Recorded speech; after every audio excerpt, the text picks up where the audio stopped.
I'll wait for you here and see if Gemma shows up.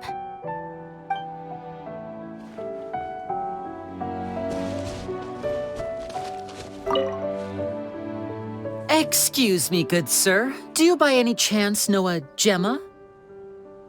Gemma? You mean Caesar's fiancé? Sure I do. What's this about? I'm just trying to get a hold of her because I need her help with something. I heard she comes here a lot. Yeah, she does. Poor thing.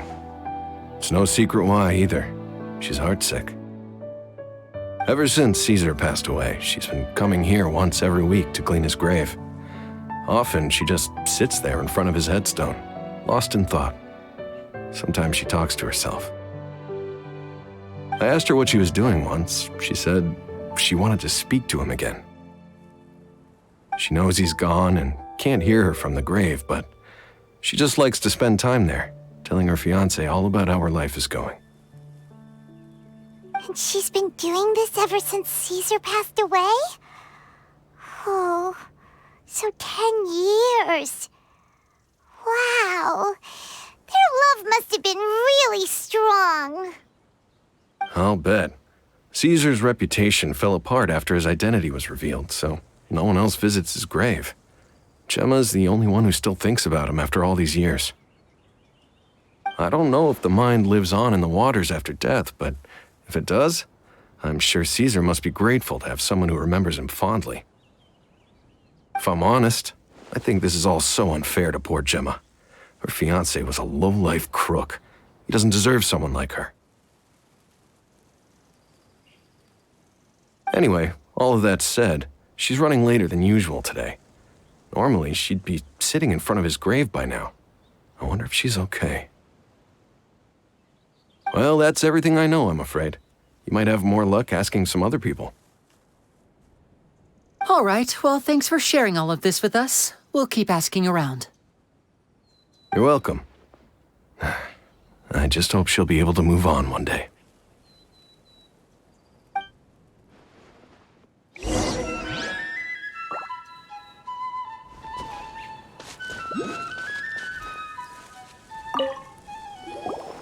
Did you hear the news?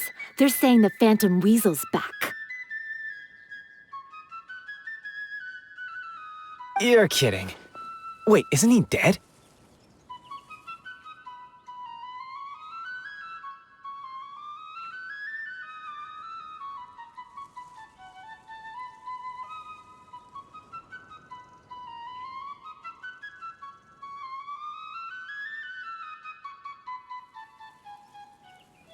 I don't know anymore. All sorts of news flying around nowadays. I can never tell what's true and what isn't. But what if, just hypothetically, I mean, what if this weasel's the real deal and Caesar was framed? Called it. Seriously, 10 years ago, on the day it all went down, I said to myself, you know what? This guy's been set up. The Caesar I knew was a good guy. He gave balloons to children on the street, for Pete's sake. What, are we supposed to believe that he was a balloon thief or something? Give me a break. Oh, please. Weren't you the one cursing his name to high heaven when the police announced the news? You were all, that gosh darn lousy son of a, you think you know a guy, or words to that effect. Wait, did I say that? I don't seem to recall. Hello there. Sorry for disturbing you, but I couldn't help but notice you were discussing the Phantom Weasel. We're actually quite interested in this topic as well, but we're struggling to get to the bottom of it. Do you think you could spare a moment to tell us a little bit about Caesar? You've come to the right people. Yep, I was there. Back when Caesar used to perform magic tricks on the street. He was a great magician. The best trick I ever saw him do was pop a transparent balloon, only for a whole bunch of doves to fly out from the inside. I was right up close and didn't blink or look away once. But for the life of me, I still don't have the faintest clue how he pulled it off. Really incredible stuff. I saw him perform too. He always used to bring some gifts along for the kids who came to watch his show, and he'd hand them out after he was done. Sometimes, he even got the kids to write their wishes down, and then he'd make the items on the wish list appear in his next show.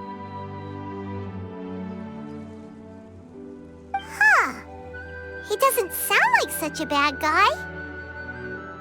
But after he died, there were also rumors that he used the wish list to find out what was precious to people, with the intent to steal it later. As I'm sure you know, the Phantom Weasel would steal just about anything from anyone. Whatever the case, now that the Weasel is back, Caesar's become a hot topic once more. I bet Gemma must be pleased. If Caesar's name gets cleared, maybe it'll finally give her some solace after all this time. Oh, speak of the devil. That's her over there. If you've got any more questions about Caesar, she's definitely the one to ask. So that's Gemma. Is it just Paimon, or does it look like something's wrong? Wait, it looks like she's injured. Come on, let's see if she's okay.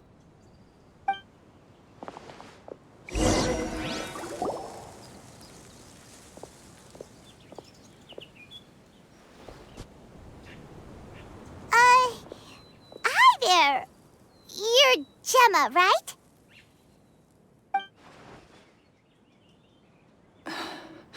Who's asking? Don't be afraid, we mean no harm. It looks like you're injured. How bad is it?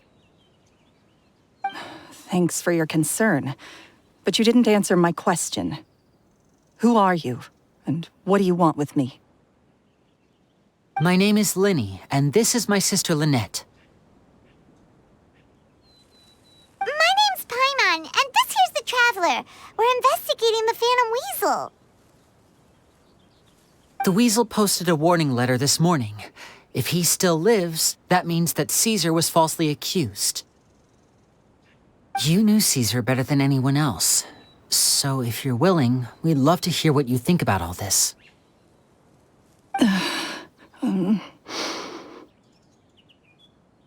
I promise you can trust us. We won't hurt you. In fact, we'll do all we can to keep you safe. I never believed that he was the weasel. I suspected as much. Okay, so going back 10 years, do you remember anything strange in the weeks leading up to the accident? Did Caesar have a falling out with anyone, for instance? No, not that I know of.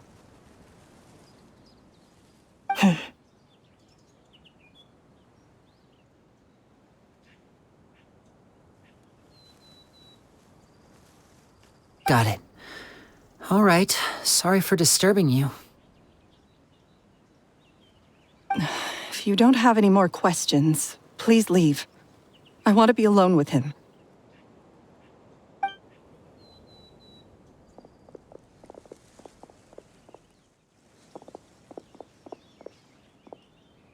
Judging by the look on her face, there's definitely something fishy about her. She's lying. She definitely knows something.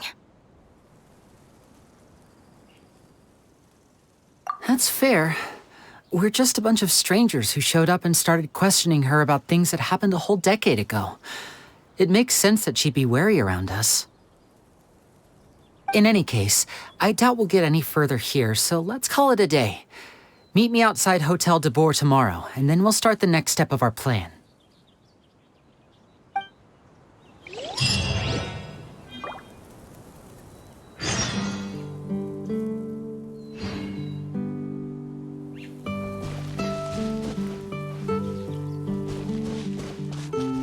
Gemma's hurt, you say? Now that you mention it, I did see her getting into a heated argument a while back. Maybe someone who hates Caesar was taking it out on her. People can be unbelievable sometimes.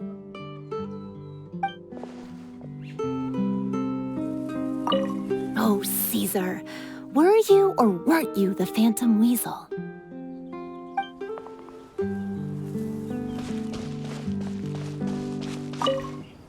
A lot of people find cemeteries bleak and oppressive, but not me.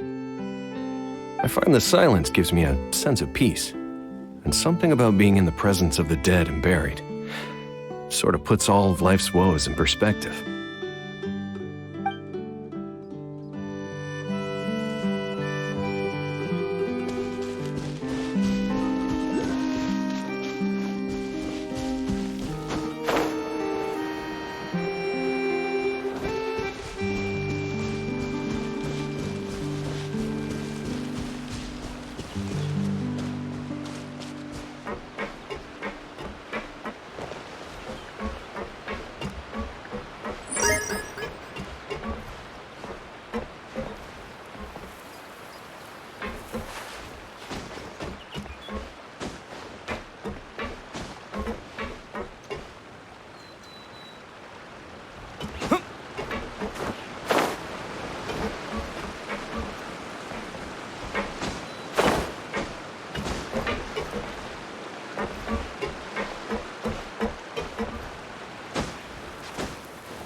Over here.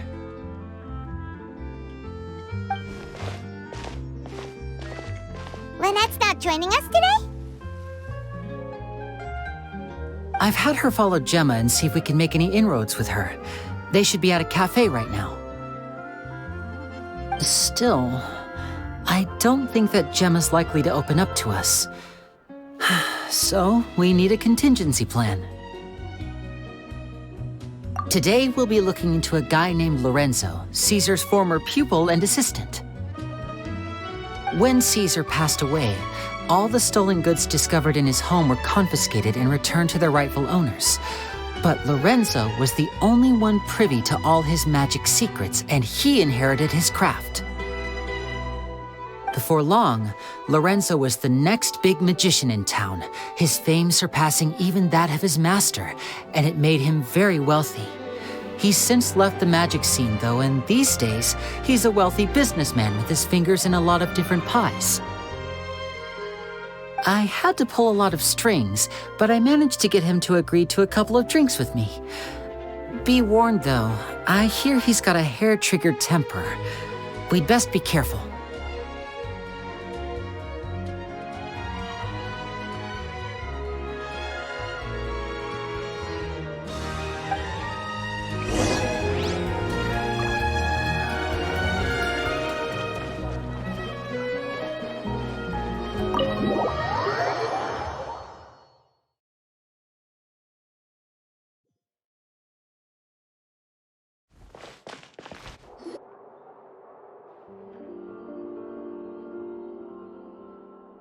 You neglected to mention that you were bringing 2 other people with you.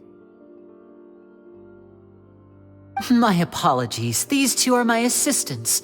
When they heard that I was meeting with the former magic maestro himself, they begged and pleaded with me to bring them along.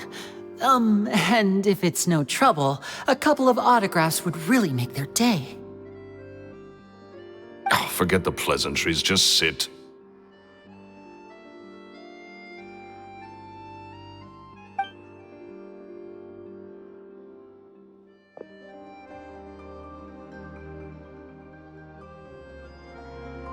Get a load of this guy. Forget the pleasantries, he says, but he looks pretty happy about Lyney stroking his ego. I only agreed to meet since we're both magicians. Do me a favor and cut to the chase. I have more important things to do than drinking. Much obliged, sir. As it happens, the matter I want to address is also related to magic. Yesterday morning, a warning letter from the Phantom Weasel appeared on the entrance to the Opera House. He claims to be planning something for the same evening that I'm scheduled to do a magic show there. As such, I believe that I may well be his target. I have to get to the bottom of this to ensure that my show can go ahead as planned. Naturally, any investigation into the Weasel starts with a few questions about Caesar, who... What is there to investigate? Caesar was the Weasel, and he's been dead for 10 years. So what if some sick creep thought it'd be funny to write a warning letter? It changes nothing. Are you trying to tell me you actually bought it? Please, sir, no need to get so worked up. I do concede that a copycat is but one possibility. Possibility? It's a fact, Lyney. Look, my patience is limited, so listen carefully while I'm still willing to put up with you. The Weasel is dead. Period. Everyone knows that, so do yourself a favor and quit this investigation. It'll lead you nowhere. Look, if this affects your magic show in any way, I will personally compensate you for any losses. Oh, sir, I'm honored, really. But this isn't about finances for me. My pride as a magician is what's at stake here, Lorenzo. Copycat or not, this person has thrown me the gauntlet, and I must meet their challenge head-on. Your pride? Don't mince words with me, boy. Just tell me, what exactly are you seeking to do? I want to find out the Phantom Weasel's true identity. I have to know for myself what really happened 10 years ago. What would that accomplish? And what do the events of 10 years ago have to do with you, anyway? Look, you of all people should know that a magician never reveals their secrets. And in any case, dead men don't talk. So if you really care about your magician's pride, then you'll forget about Caesar and move on.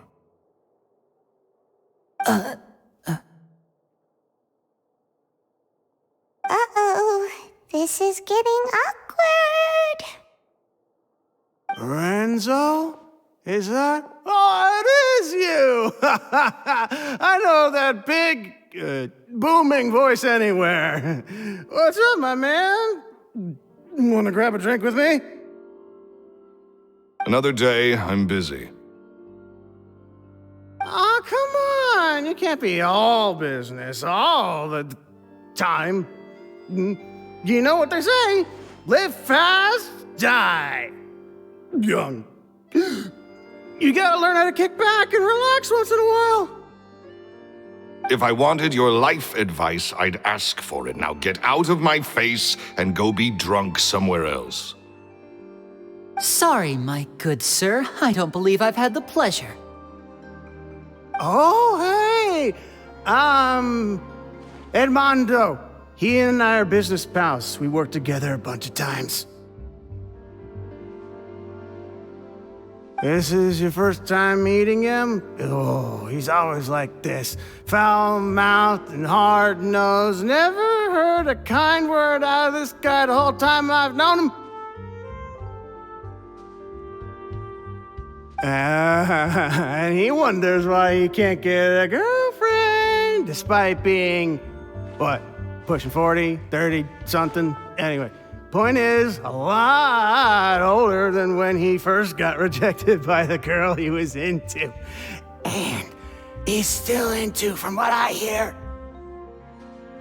Shut up and get out of my face. Another word out of you and you can forget about doing business with me ever again. Do I make myself clear?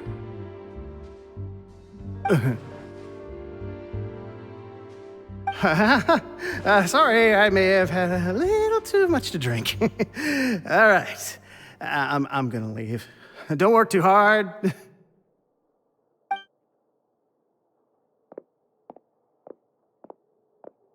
I think it's high time I made a move as well. If you really want to investigate this, Lyney, be my guest.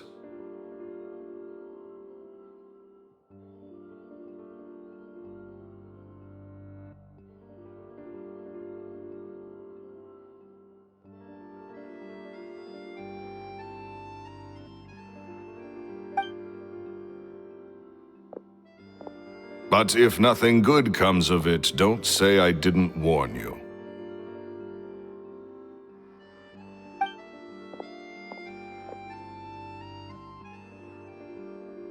Well, that fell to pieces in a rather spectacular fashion.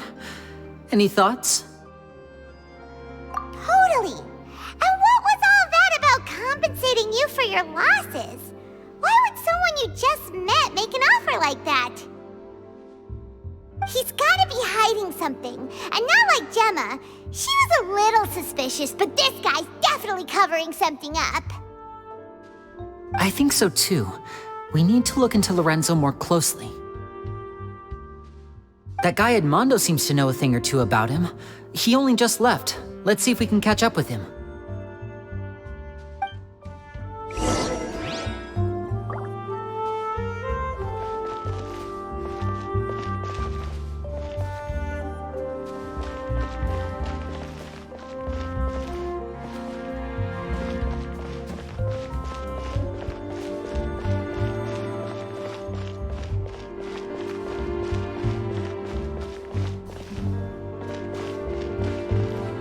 Gotta make sure Lynette stays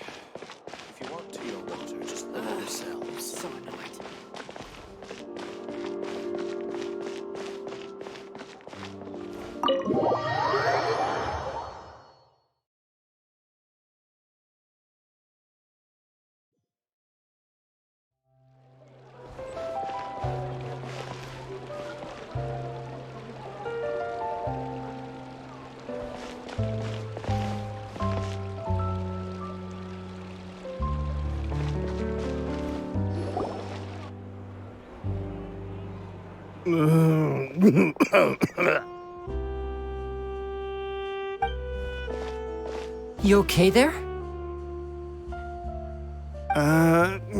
Who are you? Oh, it's you guys. Don't worry about me. I must have had one too many.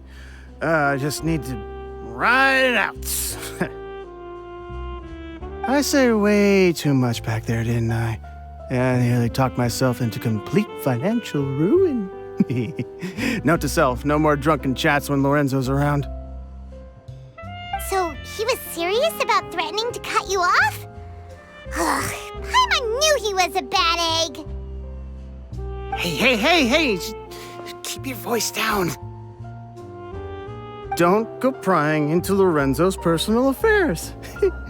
Bad things happen to people who ask too many questions or make an enemy out of him. What kind of bad things? Don't even ask.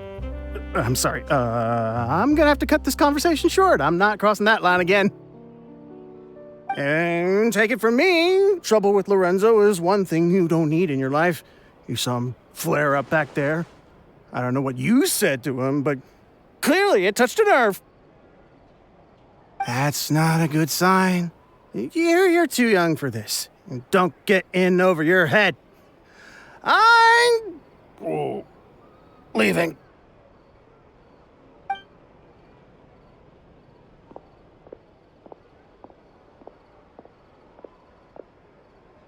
And there he goes. What do we do now, Lyney?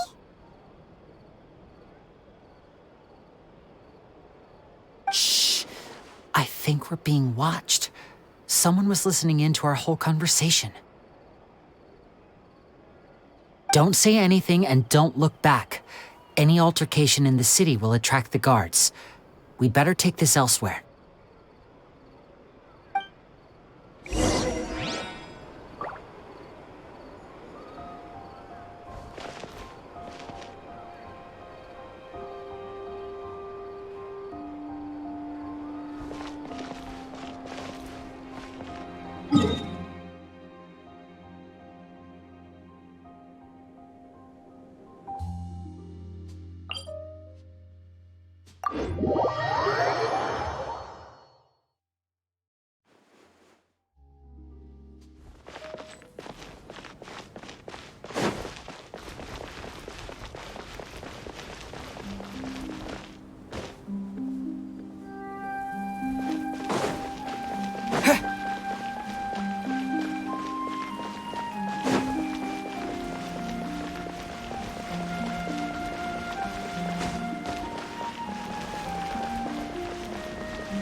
Propagate!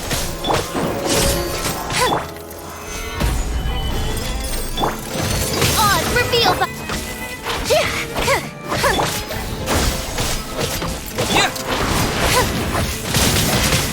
Surprise! Solidify! Midnight Phantasmagoria!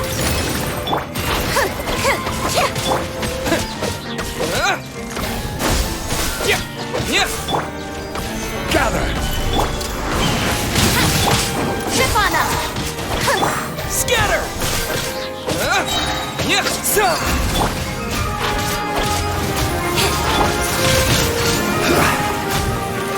Stabilize!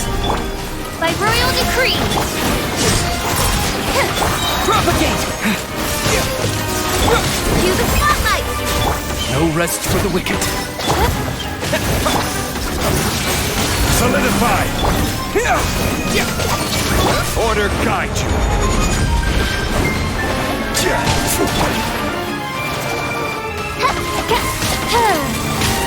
Odds revealed by... Propagate! Surprise! Wings of darkness! Come, sever night from day!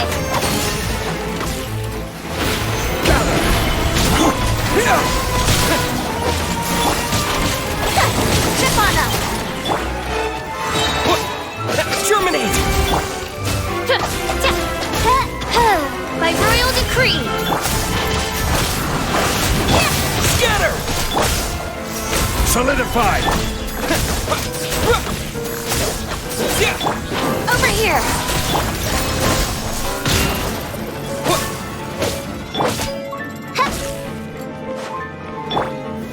Stabilize! Trip on us! I will have order! Scatter! Let the magic begin!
You followed us a long way.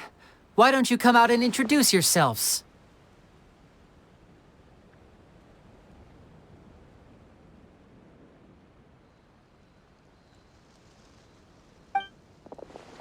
So you're Lyney. And where's your sister? Ain't she with you today? Save us the trouble and go fetch her for us. Let's not drag this out. Paimon doesn't like the tone of your voice, mister! Who sent you, huh? Save your questions, missy. You ain't gonna need answers where you're going. Capiche? Looks like we can't avoid this fight. Now, I'm not the strongest fighter, so I hope you're ready to back me up. Don't worry, we got this!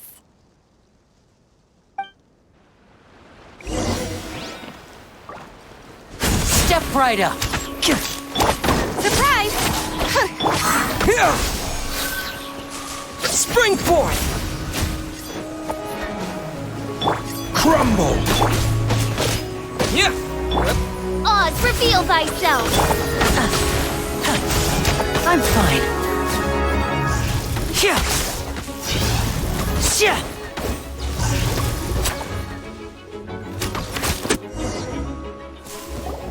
Curses. They're tougher than we thought. Vision wielders are always trouble. Intimidation ain't gonna work like it did on the lady. Come on, let's scram! Hey, wise guys! We ain't through with you yet! Oh, they got away! Did you catch what they said just before they left? Something about intimidating someone else. Sounds like they just wanted to rough us up as a scare tactic, and they've already done it to someone else, but who? You're right. She was injured when we saw her yesterday, and she acted like she had something to hide. Maybe she was too scared to tell us the truth because those guys had threatened her. Well, if that's the case, she should be more willing to open up to us once she learns that those thugs won't be bothering her anymore. Let's head back to the cafe and see if we can get any information from her.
Gemma? You again. What is it this time? We just ran into the men who've been threatening you, and we gave them a taste of their own medicine. So, you can relax now. We're here to protect you.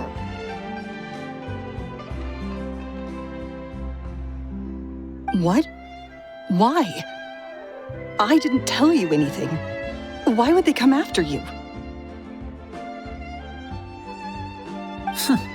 Sounds like they're no strangers to you.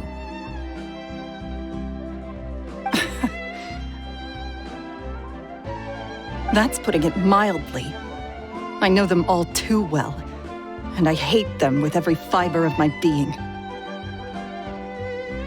It's been 10 long years, and still every time I try to look into Caesar's death, they show up and warn me not to do anything stupid. How do I know I can trust you? Do you really think you can get to the bottom of it all? And why are you doing this? I'm afraid I can't reveal all the details just yet, but I can promise you this. I will expose the Phantom Weasel's true identity. Because you see, this is a personal matter of the utmost importance. I give you my word. Trust me.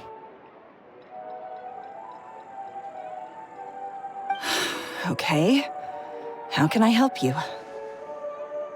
I've heard that Caesar used to have a magic workshop where he kept a lot of his personal effects. If possible, I'd like to take a look at them.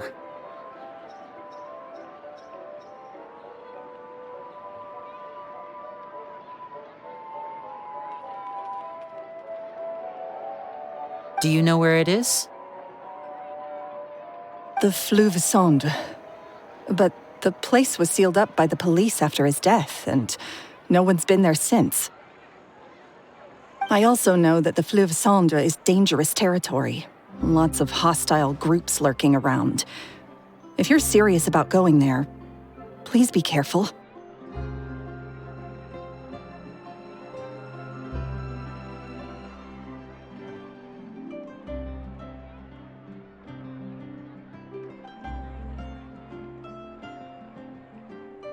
Understood.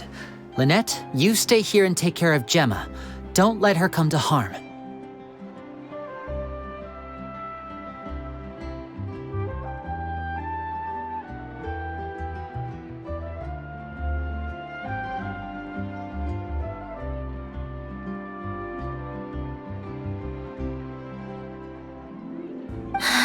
Got it.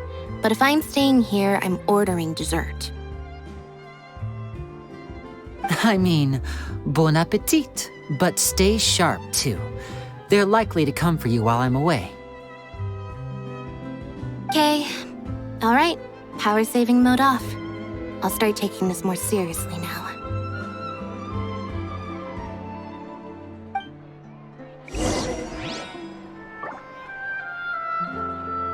Whatever you do, please be careful. If anything happens to you because you're investigating Caesar, I'll never be able to forgive myself. With me here, nothing will happen.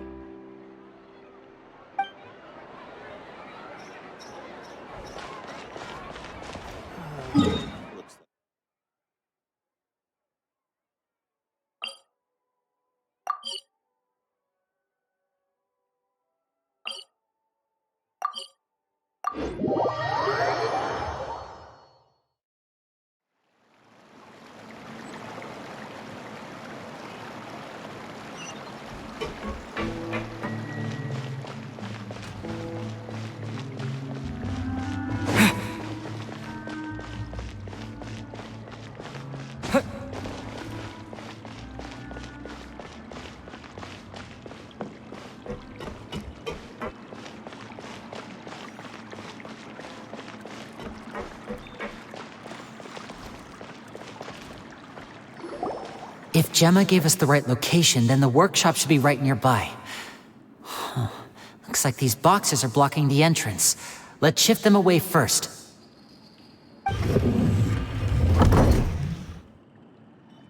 There we go. It should be just down here.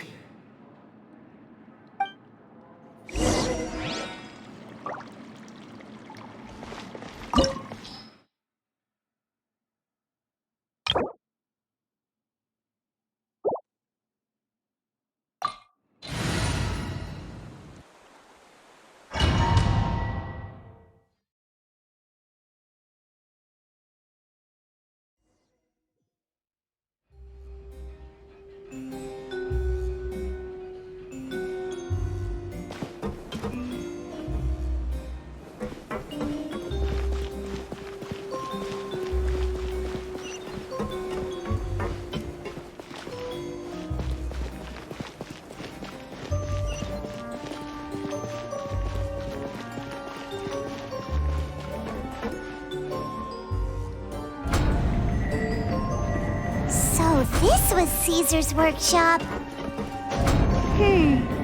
Nothing suspicious here, just normal magic props. Let's head in further.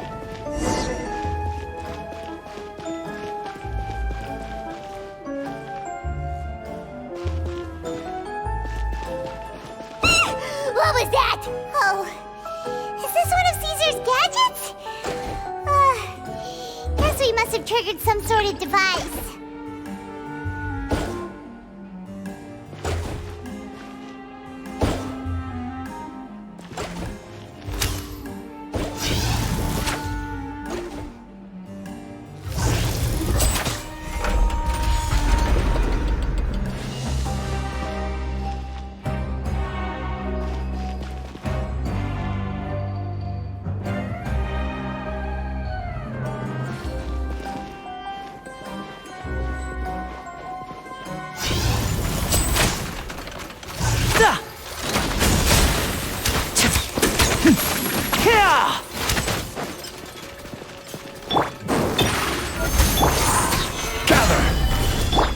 By royal decree.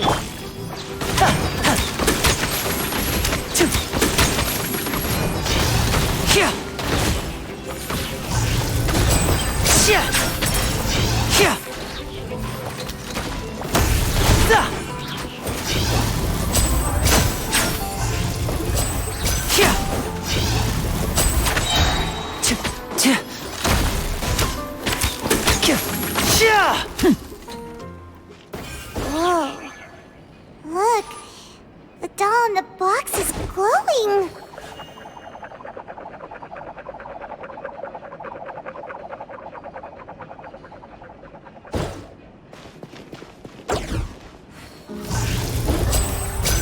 There's something written on the card on this doll.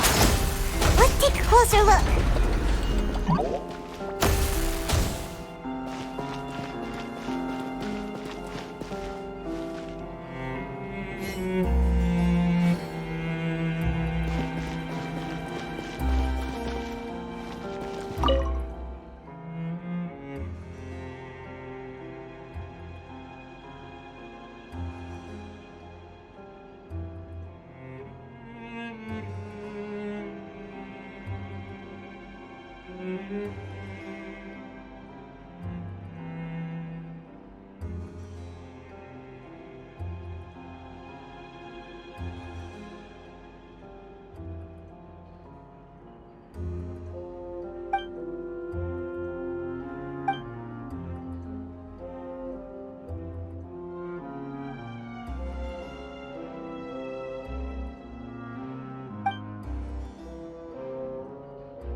These magic boxes are moving.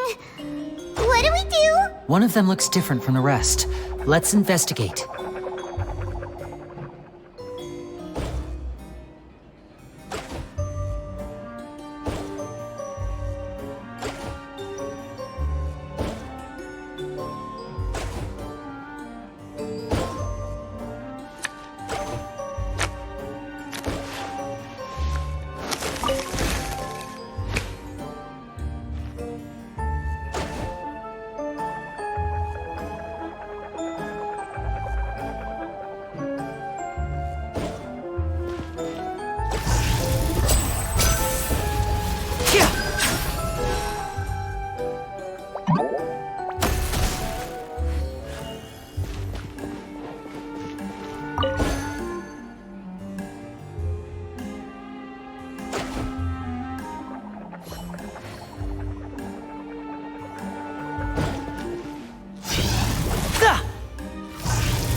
Looks like we've reached the end of this route.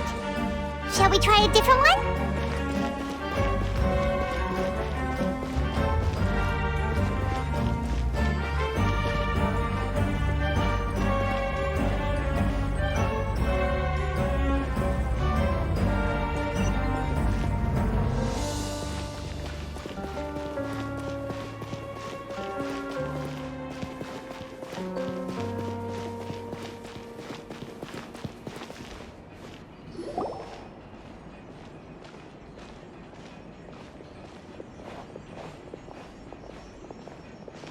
That's weird.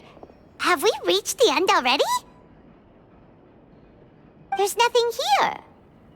Maybe this was a wasted trip. This place seems a little too ordinary for a magician's workshop. There's a distinct lack of mystery. We've triggered quite a few devices on the way here.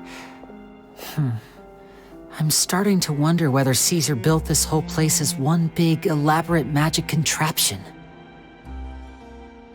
If so, then there must be more to this place than meets the eye. Maybe a hidden room somewhere.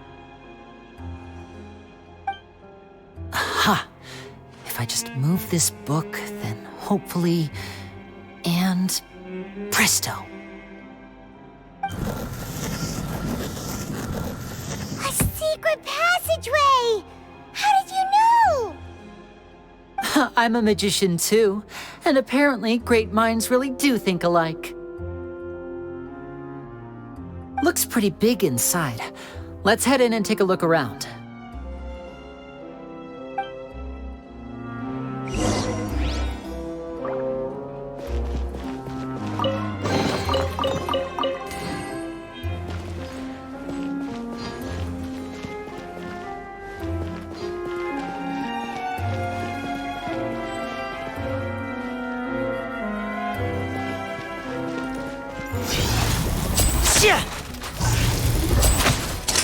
A round of applause!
And voila!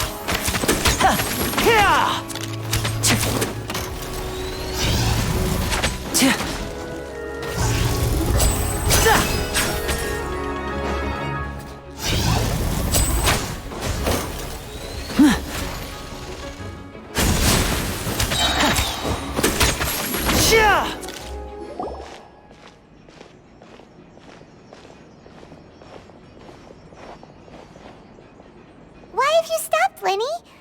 Is there some device in that box? It just looks familiar somehow. Let me check this out for a second while you guys go on ahead. If anyone makes a major discovery, let's rendezvous here.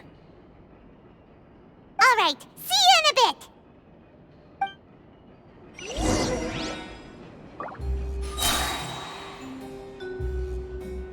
The placement of this device inside. If I remember correctly...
Seems like we can't step on the same tile twice. Guess we've got to finish it in one run, huh?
Wow! There's a hidden room here! Let's see! Oh, this bookcase is full of Caesar's own notes. He wrote a lot about the principles of magic. Whew. Much too advanced for Paimon. Hey, look! Is that Caesar's diary on the table?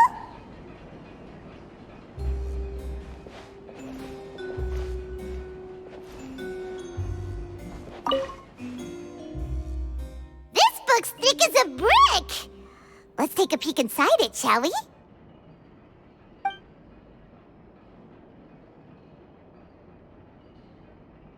At one of my shows a few days ago, a child asked me how I pulled candy out of my hat.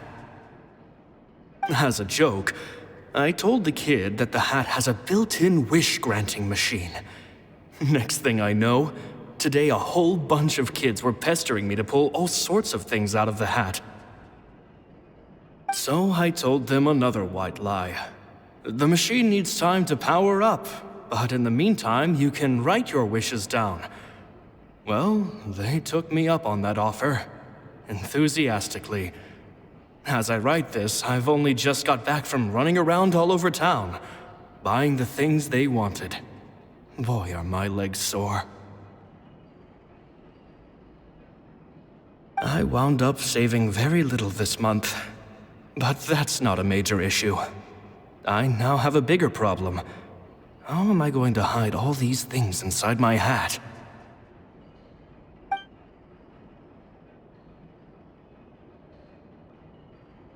Two children came to talk to me after today's show.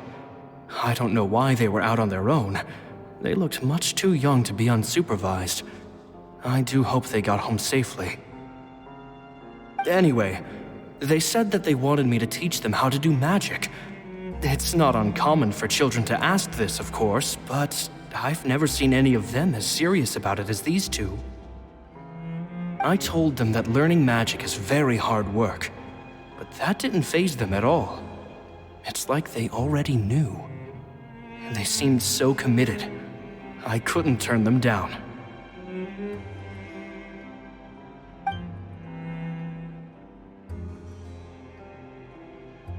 It seems like something's bothering Lorenzo lately, but he won't open up to me about it.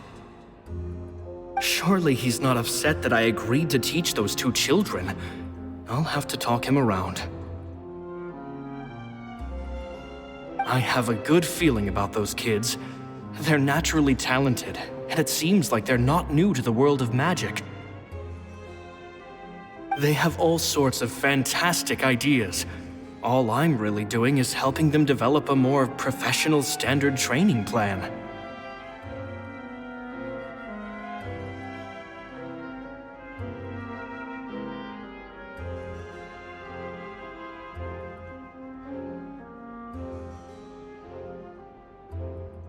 They wanted to call me Master, but I told them they absolutely mustn't. Any magician worth their salt could have taught them what I have. They're the geniuses here. Compared to them, I don't deserve to be called any sort of master. With time, I have no doubt that they could become far greater magicians than I. My only concern is why they're so mature for their age. I fear they've had to grow up too fast. I don't dare to imagine what they must have been through. Gemma thinks so too. She doesn't like being around them. Says that their eyes are too piercing. They don't bother me, but then again, I've never been the sharpest tool in the shed.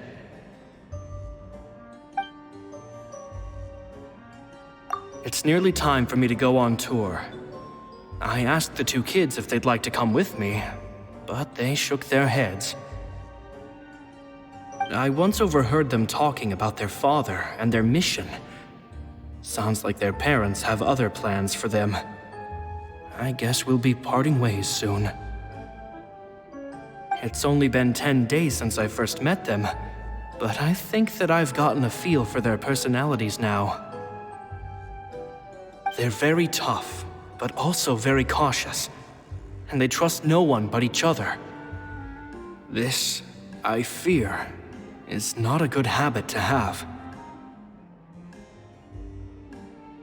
They hide things from me too. For example, when I asked them where they live and why they wanted to learn magic, they lied. That's the thing about children. Whenever they're trying to cover something up, it always shows somehow. I can sense that their lives have been hard, possibly even dangerous too. They're not like other children. It's a shame that I can't do more to help them. After thinking things over, I decided to tell them a bit about how I see the world. It's full of lies and falsehoods, and that is why we must find our own truth. P.S. I hope they won't find my nagging annoying. Children are so opinionated nowadays. Will it do them more harm than good for someone they've only known 10 days to lecture them like that? P.P.S. Maybe I'm overthinking this. Children aren't interested in grand philosophies. It probably just went in one ear and out the other. I bet they've already forgotten every word I said. Oh, Caesar, Caesar.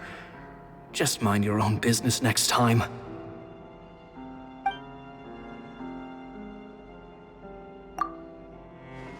Two magic geniuses with a father and a mission, huh?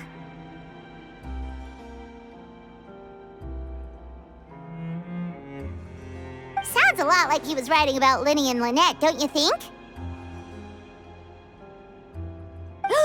So did they meet Caesar when they were kids? Let's go ask Lyney!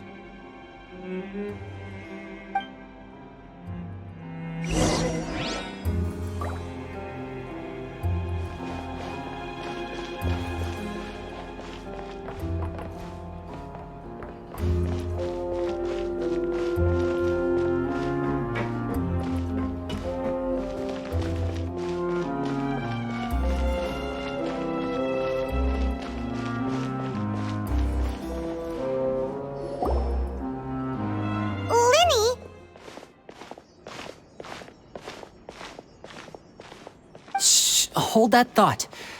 As I expected, there's a lot of fishy things going on in this place. Fishy? Uh-oh, what have you found? All in good time. Before we go over our new leads, I want to tell you how a high-altitude escape is performed.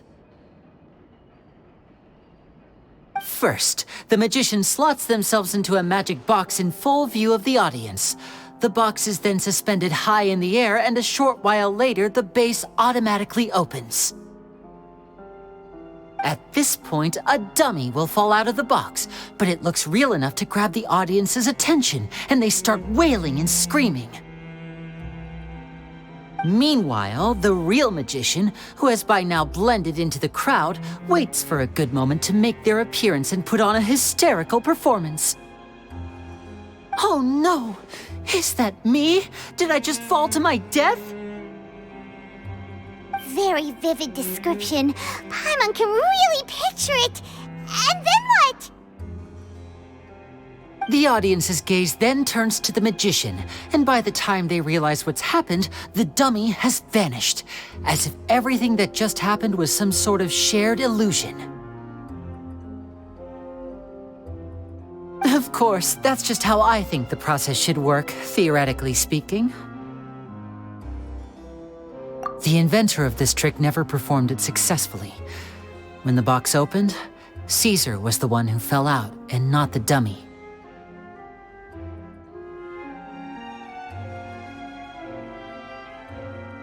He fell right to the ground from the highest point of the opera house. No one could hope to survive that fall, not without a vision at least. And no one else has ever attempted this trick since. My understanding of how it works is just based on what I could gather from his notes and the relevant gadgets here in his workshop. So Caesar's famous high-altitude escape has never been done, huh? Paimon was about to say how cool it would have been to see it in person, but if it's that dangerous, it's probably for the best that no one else tries to do it. Wait a second. So if a dummy's supposed to drop out of the box, then where does the real magician go? How does he get out? Glad you asked. That brings us to the secret of said box. This box right here is the one that Caesar constructed himself to use in the performance, and it's not as simple as it looks. Inside, there's a device that only the magician himself would know about. Once the magician's inside and the box is lifted up into the air, the audience's view of the box is fixed at a certain angle. From where they're standing, they have a clear view of the front, sides, and bottom, but the back and the top are now no longer visible. At this point, the magician presses a button inside the box, opening a secret door out of view. He then escapes through this trap door onto the opera house roof, waits for the dummy to fall and distract the audience, and quietly returns to ground level. That's way simpler than Paimon imagined. Even Paimon could probably do it. Well, there's a little more to it than that, of course. The hardest part of this trick is controlling the audience's mood and reactions. That takes an exceptional degree of showmanship. There's the falling dummy, the miraculous reappearance, the pompous performing. Maybe the magician would even have themselves tied up before it begins to strengthen the impression that there's no escape.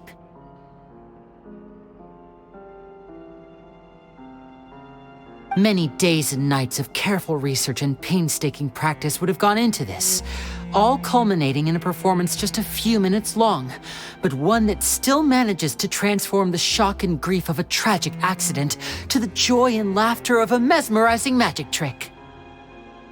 Caesar was a highly accomplished magician, but unfortunately, even he didn't manage to pull it off.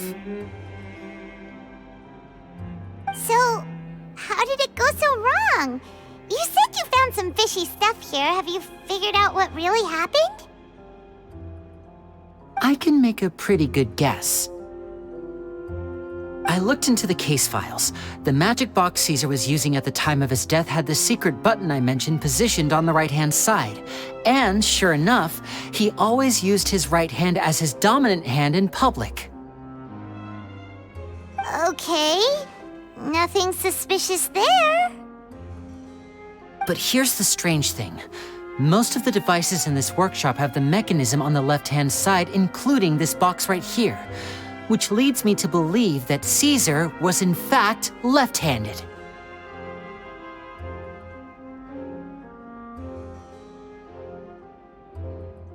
Because a magician can't afford to have their most basic habits stand out too much. People naturally focus their attention on the most important details of the task or situation at hand. But a magician needs to be able to redirect an audience's attention at will so as to avoid arousing their suspicion. The essence of magic is getting people to believe a lie. If even the truth raises eyebrows, the falsehoods become all the more difficult to mask. And so, Caesar trained himself to use his right hand to align with his audience's expectations. Great magic always requires sacrifices.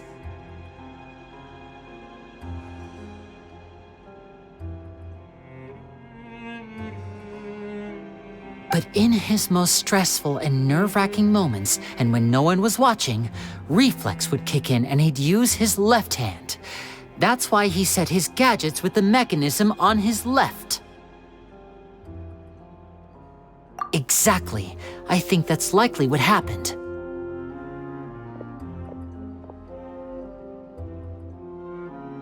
Caesar would have been under a lot of time pressure during the escape.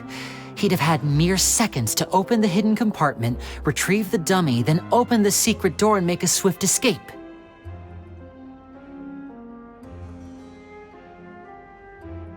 But I'm sure he was confident. He would have rehearsed countless times to the point where it was second nature. He'd barely need to think about what he was doing because muscle memory would guide him through. So he opened the compartment, took out the dummy, checked everything was in order, and then went to leave. With his left hand, he reached for the button, and suddenly, his heart skipped a beat. It wasn't there.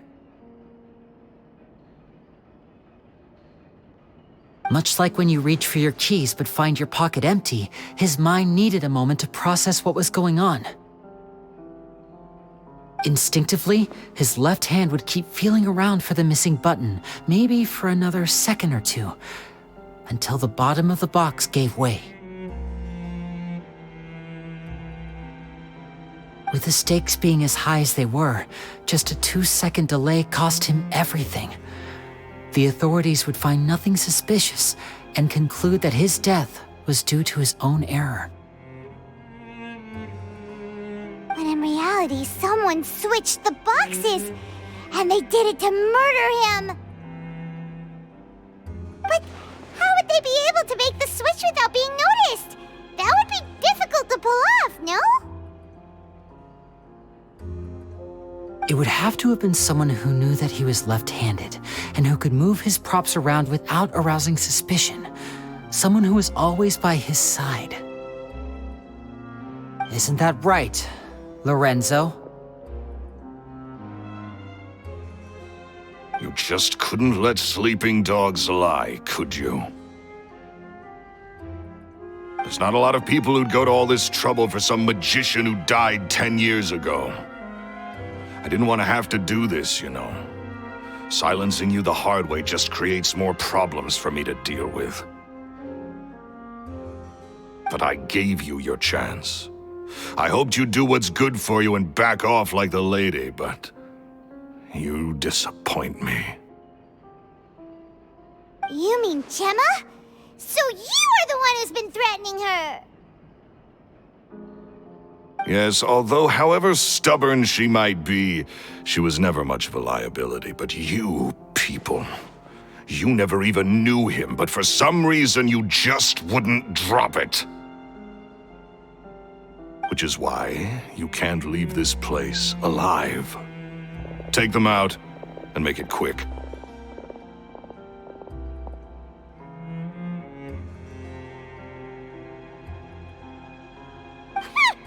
Do your worst!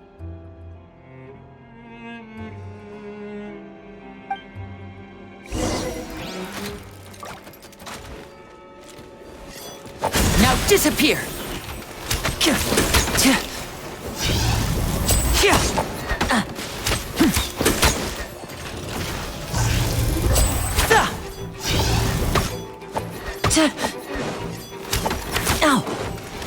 And walk!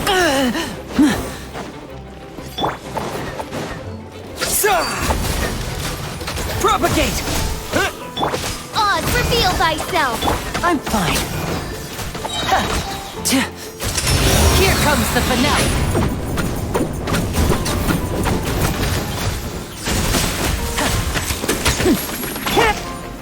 Solidify! Midnight Phantasmagoria!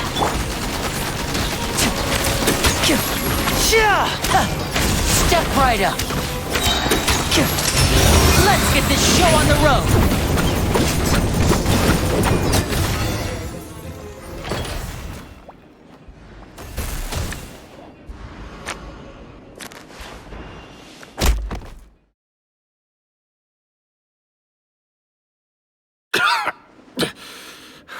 You kids are tougher than you look.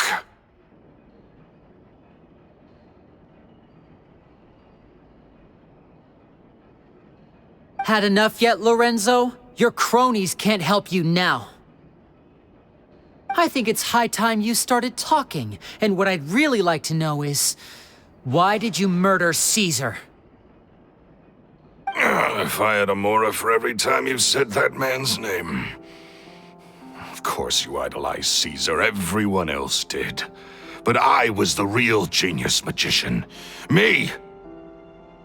He was just an amateur who did cheap tricks for gullible children. I was the one who made magic into the fine art it is today. The aristocrats doffed their hats to me! So it was jealousy.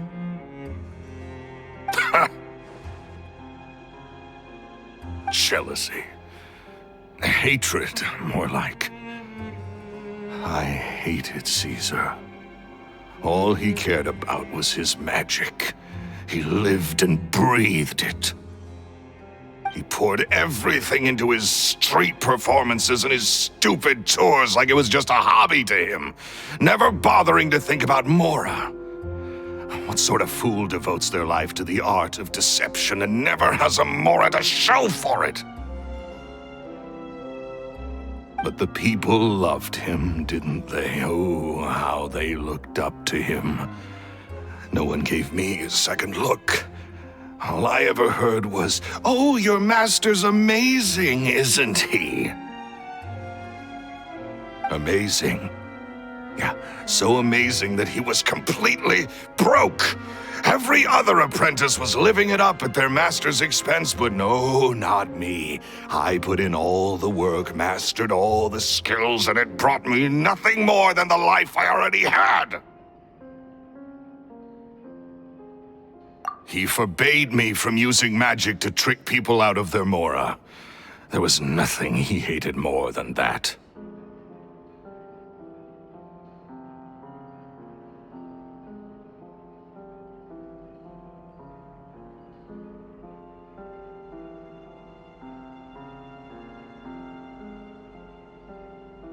And with his reputation in Fontaine, it was too risky for me to go it alone. As long as he was alive, if I dabbled in my own brand of money-making magic, he would expose me, and it would destroy me. I had to kill him. There was no other way. He had to go.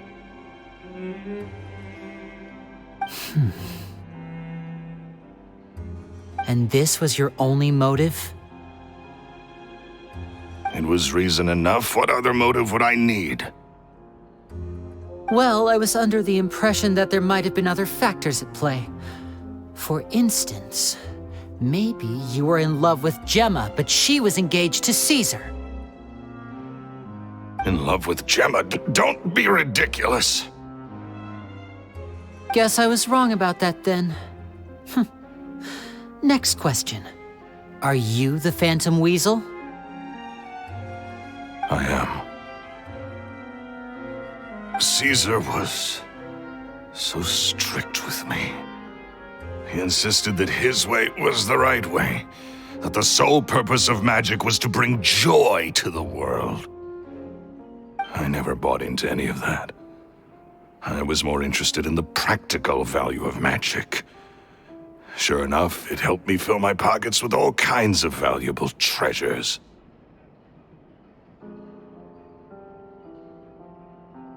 Oh, yeah! Charlotte had told us that the weasel would steal whatever people valued, no matter how much he was worth. That's just how it looked from the outside. What would any thief want with second-rate loot? I've only ever targeted high-value items. I stole cheap things as a way of practicing my craft. It was other people's overactive imaginations that conjured up the preposterous image they then dubbed the Phantom Weasel. So that's the story, huh? Well, I hope you're ready to tell it all over again during your trial. What choice do I have? You're a pack of wolves, and you've got me between your jaws. You've seen what's here, and my last-ditch effort to stop it getting out has failed. What else can I do? So be it. I've enjoyed power and wealth for the last 10 years, the likes of which Caesar could never give me. I wouldn't choose for things to end this way, but I regret nothing. Very well. In that case, I'll contact the guards.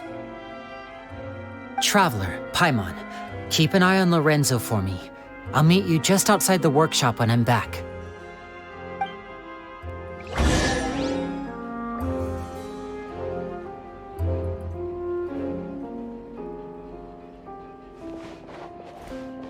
At least I can finally stop looking over my shoulder now.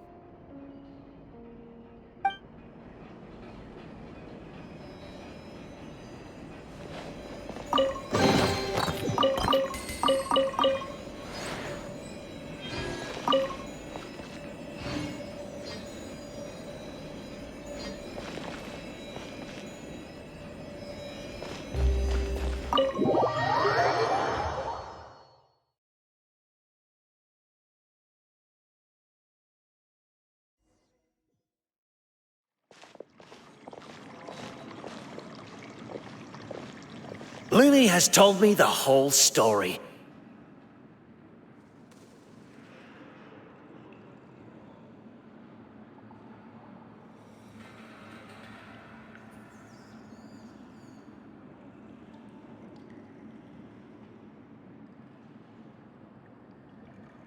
Lorenzo, do you confess to the murder of Caesar and to framing him for the Phantom Weasel's crimes?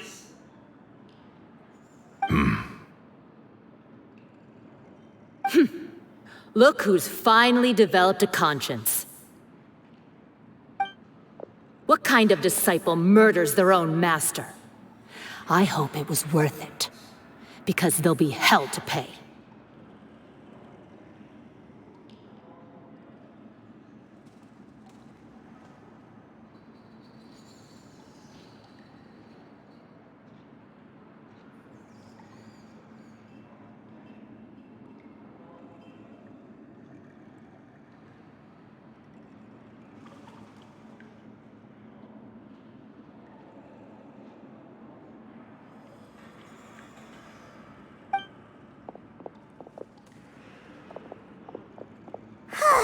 Looks like it's all over.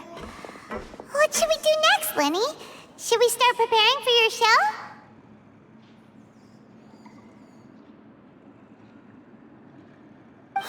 Let me think.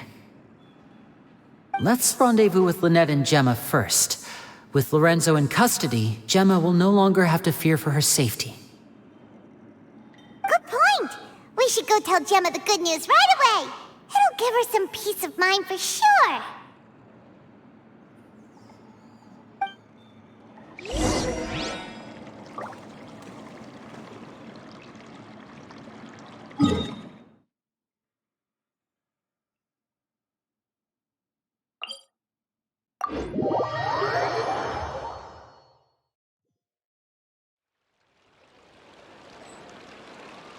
Scatter!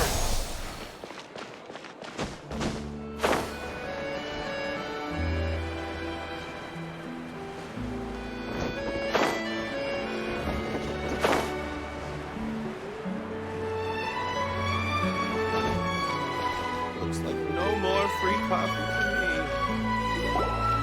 Ah, you're back. You were so quick.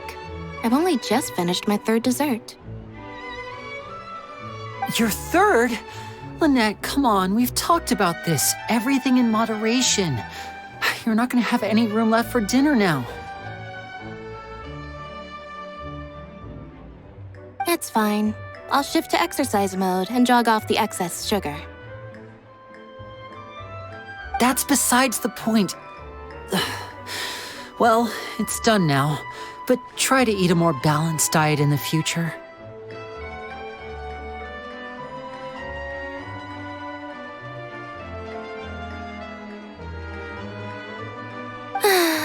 Point taken. Did everything go okay? Of course! Lorenzo was no match for us. The guards are taking him into custody as we speak. Gosh, that's amazing. I'm sorry, I still didn't know if I could trust you, but now it seems I can. I had my suspicions about Lorenzo, but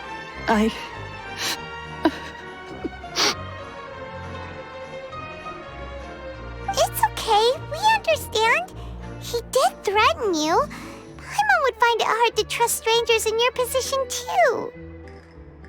But you don't need to be scared anymore. Everything's gonna be okay. sorry. My emotions are all over the place right now. I've been waiting for this day to come for so long. I always wanted to report Lorenzo. He took all of Caesar's property, which I found suspicious, but I had people watching me all the time, so I couldn't risk looking into it. I was so afraid. I was scared he'd do something terrible to me, and then no one would be left to visit Caesar's grave. So I never had the courage to speak out. Thank you all. Truly. Thank you so much.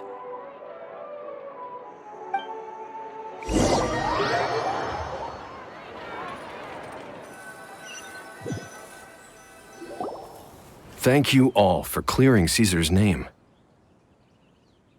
I never would have guessed that Lorenzo was the real Phantom Weasel. He never showed any signs that there were problems between him and Caesar in public. From the outside, it looked like they got along great. And to think that lowlife's been living life to the fullest all this time, while Caesar's name was getting dragged through the mud. It's a travesty. At least his soul can finally rest in peace now, thanks to your efforts.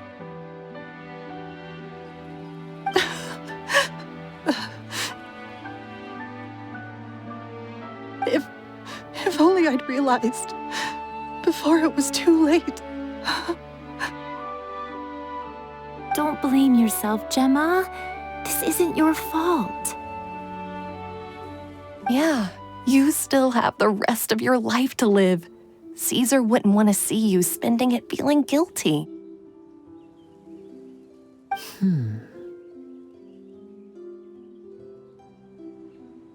Cheer up, Gemma. My brother's doing a magic show at the Opera House tomorrow evening. Would you like to come along? It might raise your spirits. This show will be a special one. We're holding it in Caesar's honor. In Caesar's honor? Really? Oh, thank you. I'll be there. Great. We'll see you tomorrow evening. Traveler, Paimon, don't be late. Don't worry, we'll be there. No way are we gonna miss out on a free magic show. Wait, Paimon feels like we're forgetting something. Oh yeah, Caesar's diary! We never found out if the two kids Caesar taught magic to were Lyney and Lynette or not.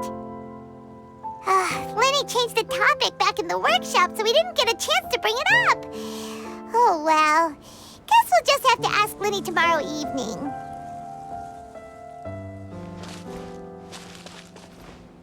I've spoken many choice words about Caesar over the years.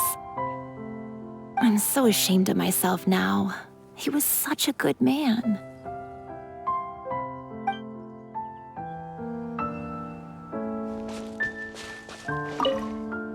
I can't believe Lorenzo was intimidating Gemma all this time. He comes around here sometimes. Not to clean Caesar's grave, though. He just stands off to the side and watches Gemma from a distance. She must have known, but she never asked him to leave. I wonder why that is.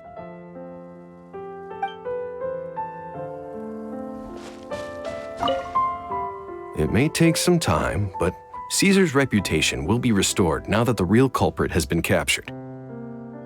Looks like Gemma chose a good man after all.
That's all well and good, but I just want our child.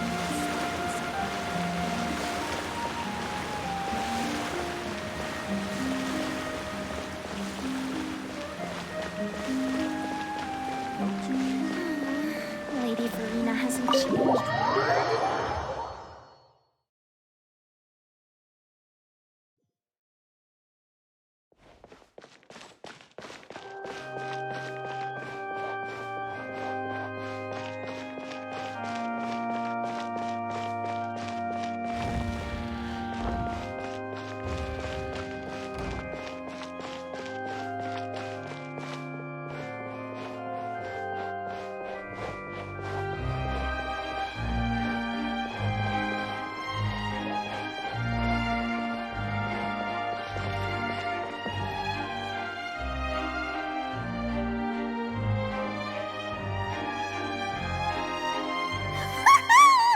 Paiwan's excited to see another of Lyney's magic shows! Wait. Lynette, shouldn't you be on stage by now? Not this time. My brother's going solo today. So, I'll be watching with you. Good evening, ladies and gentlemen. I hope everybody's ready because the show is about to begin. The great magician Lyney has prepared a spectacular show for us all tonight, concluding with an all-new grand finale that no audience has ever seen before. Wow! A new trick! Thank you all so much for coming. Now, prepare to join me on a journey through the mystical and miraculous.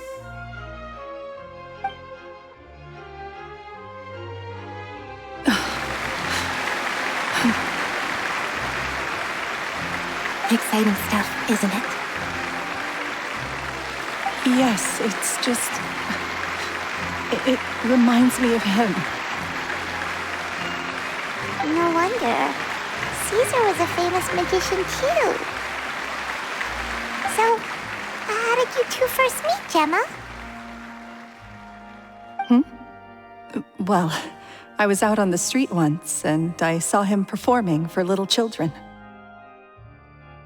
Children love magic, because they're willing to believe in things that can't be rationally explained. Caesar had this amazing way of bringing them into a dreamlike world. And somehow, I felt drawn to him too. So I went up and asked him to do a trick for me. Aw, that sounds so romantic. What trick did he do? It was with a flower. He took it in his hand, snapped his fingers, and it magically appeared on my head. I was so happy that day. No one had ever given me a flower before that. Oh, that's so cute! Actually, now that you mention it, Lyney's done that one before. Is that right? Then I suppose he's a romantic at heart, just like Caesar. So let's treasure the time we have with him. After all, you never know when the people dearest to you might be gone. That's right. It's all over now. Paimon doesn't really know how to comfort you, but at the very least, no one's gonna be intimidating you from now on. You can breathe easy at last, right?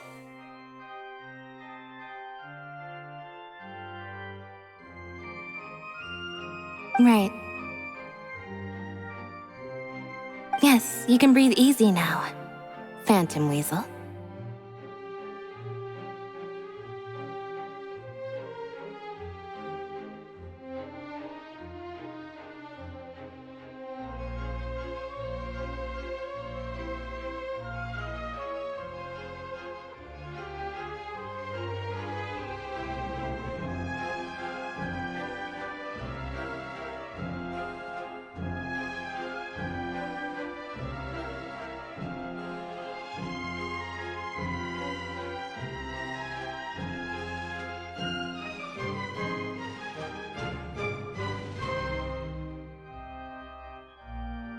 See?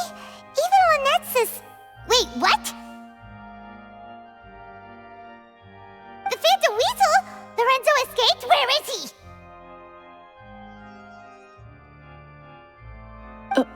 What do you mean, Phantom Weasel? As Lyney once said, a performer's job is to commit fully to their role and put on a flawless performance for their audience.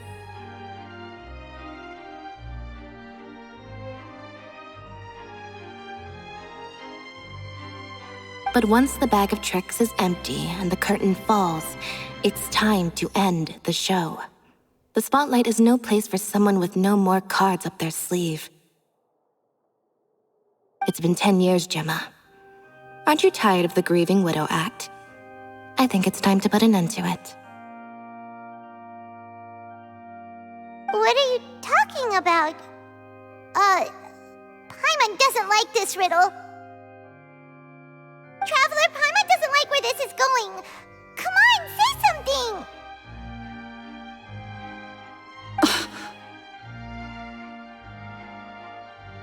Ladies and gentlemen, I hope you're all enjoying the performance so far. There will now be a brief intermission, after which Lyney will perform the most electrifying act of tonight's show, the one we've all been waiting for. The final performance will take place outside of the Opera House, so please make your way outside in a calm and orderly fashion. The Phantom Weasel never did like public places, did they?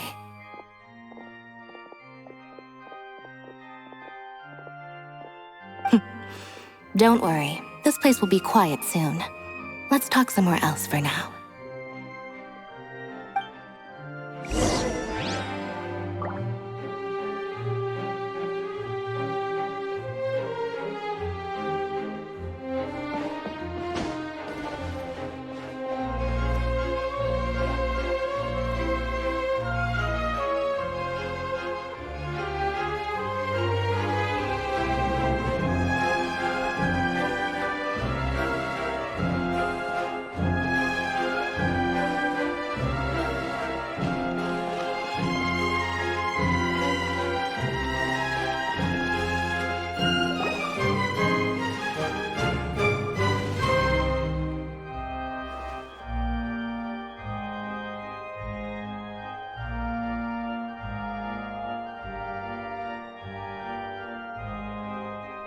Dear me, this is awkward, isn't it? And unfortunately, I'm all out of gadgets, so I'm afraid I can't do any tricks to liven up the mood. This is a big mistake for a magician to make, but thankfully, I do have a backup plan. Now, who wants to hear a story? Lyney, don't we have more important things to address right now?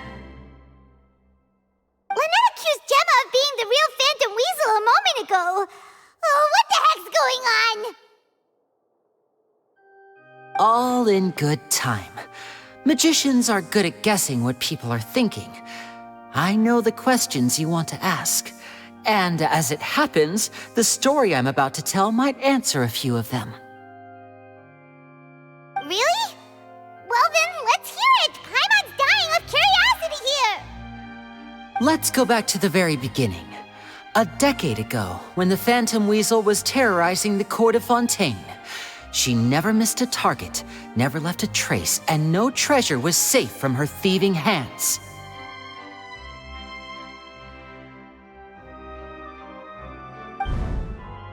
But as her infamy grew, so did the readiness of the police, and her opportunities to act became ever fewer. Every day, she ran the risk of being exposed for who she was. Of course, she could not simply take this lying down, and before long, she found her ticket to freedom. She would create a scapegoat, a false weasel to close the chapter on her behalf.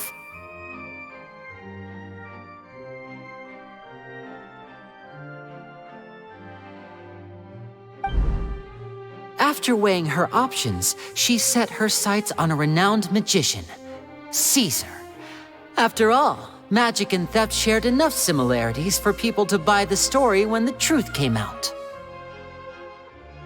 So then what? Being the master deceiver she was, the weasel easily earned Caesar's trust. Now all that remained was to frame him for her countless crimes.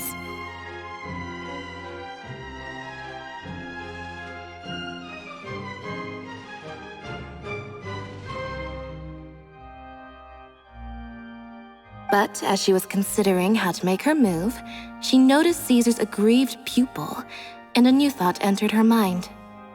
Maybe I don't need to get my hands dirty after all. At her encouragement, Lorenzo tampered with Caesar's magic box, causing him to fall to his death.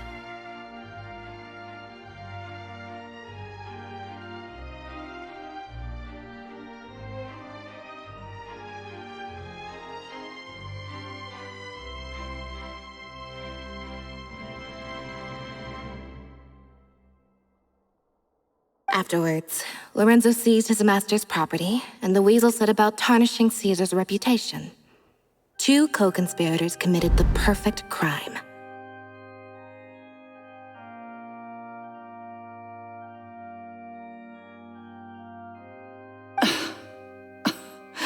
I've got to hand it to you.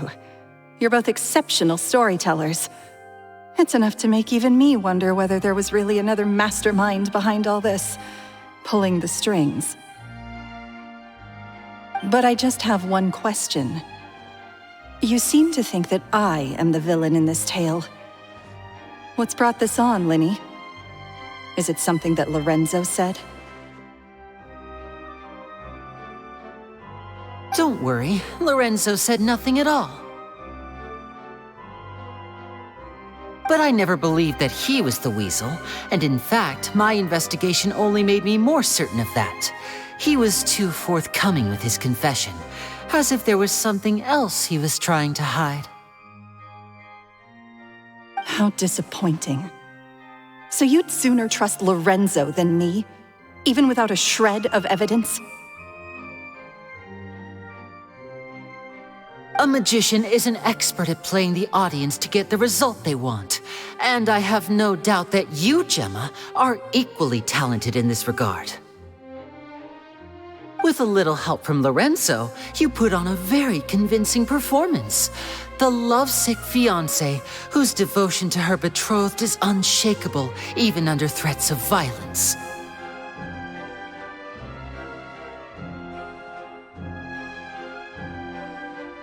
Caesar was maligned and hated by all for 10 years, but you?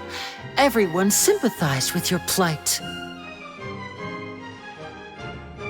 Who would suspect for 1 second that the lovely young lady always seen weeping in front of Caesar's grave was actually the mastermind behind his demise? No, not that poor lady. Perish the thought. Wait, so you mean the whole intimidation thing was just a hoax? Gemma and Lorenzo were both in on it? But why would Lorenzo agree to that? And why didn't he sell her out even at the end instead of admitting to being the weasel himself?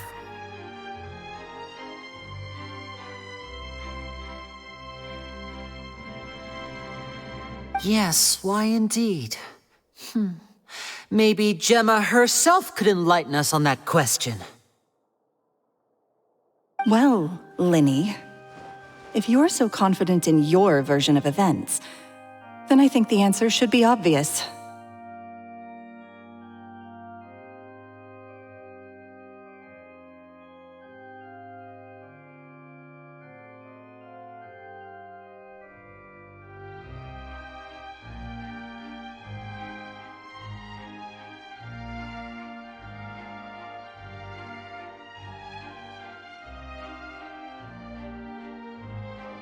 Having killed Caesar with his own hands, Lorenzo was plagued by overwhelming guilt. Revealing the Phantom Weasel's true identity would serve no purpose. But if the Weasel remained free, then she could take care of Lorenzo's loved ones.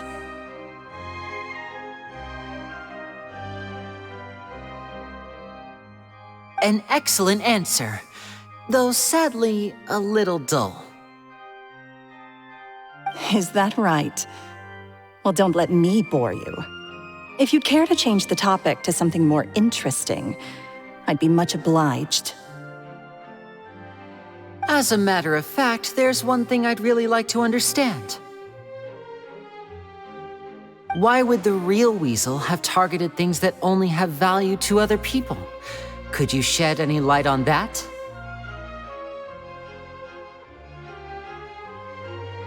Of course. After all, we're just telling stories here, aren't we? If I had to guess, I would say that the real Weasel must have had a terrible childhood.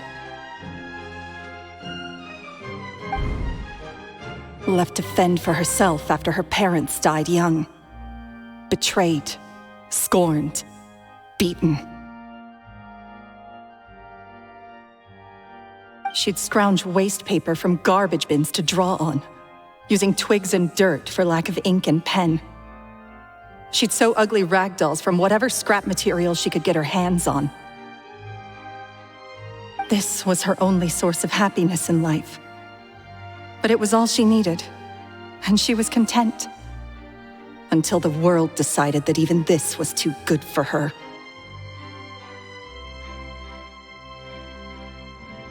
Once again, she was betrayed. And this time, everything was taken from her. She felt like life was a miry pit that dragged her further down the more she struggled to escape. At that tender age, she should have been happy. Instead, she stood in the shadows and watched with envy as all good things in the world passed her by. This was a fate too cruel for anyone to bear. Her pain became a breeding ground for dark thoughts. Thoughts which festered and grew into a twisted solution to her troubles. I detest the happiness of others, in all its forms alike. I will rob them of everything they hold to be good and true, and it will fill the void in my soul. That's some pretty heavy stuff. Now it all makes sense. Does this story satisfy you, Lyney? Yes, it is quite to my tastes. Thank you for helping to clear up my confusion.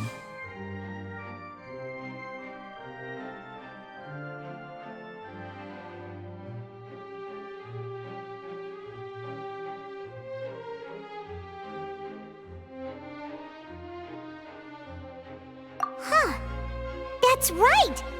What drove you to write that letter, Gemma? What were you trying to achieve there? Because without that, none of this would have ever come to light! She didn't write the letter. After 10 long years, I'd hoped that the Phantom Weasel would be consigned to the history books by now. But it seems like someone still wasn't ready to let her finally be at peace. Lyney. Or should I call you the Phantom Copycat now? You were the one who posted that letter outside the Opera House. But why? Very sharp, Phantom Weasel. Still as shrewd as ever. Well, no need for me to be coy about it. Our goal was to clear Caesar's name. The most straightforward way to change the public's impression of Caesar was to force the Weasel to show themselves. That's it? You had no other agenda? Of course we did. We made it quite clear in the letter, I believe. I shall take from you that which you hold most dear, just as you did to me 10 years ago.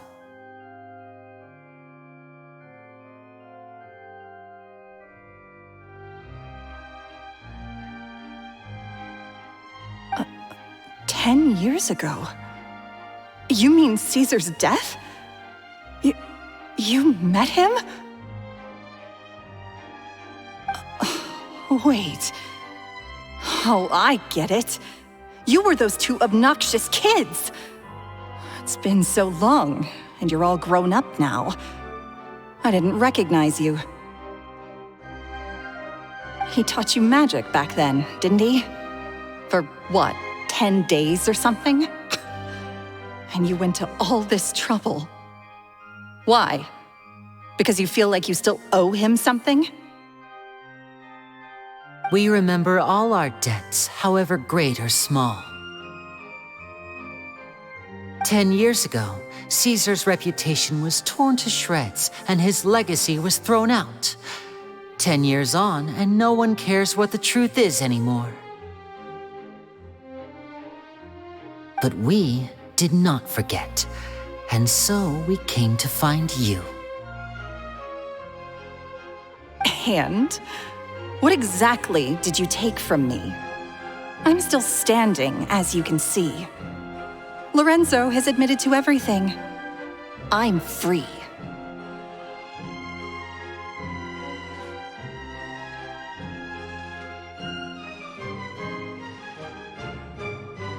Free? Do you really think so? Caesar once told me that even though the world is filled with lies and falsehoods, we must find our own truth. I think that applies to you too. Truth can take many forms.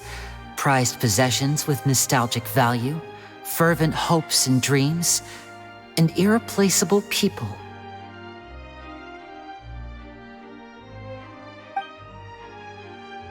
Life took many things from you, and those wounds never healed. When they ached unbearably in the dead of night, stealing became your way of numbing the pain.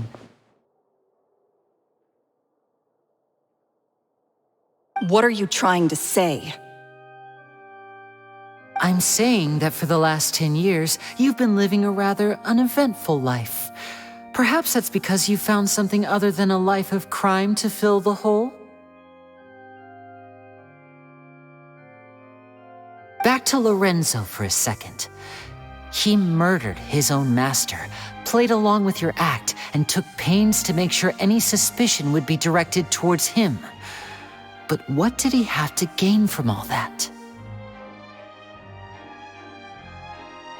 He knew who you were and the things you'd done, and despite that, he was willing to give everything up for your sake. He's the reason that you haven't felt the compulsion to steal in all these years. You're more than just accomplices in murder. You're the only real friends each other has. So I think you know, deep down, that he is the only truth you have in your life. But that truth is gone now, and I guarantee you, you'll never see it again.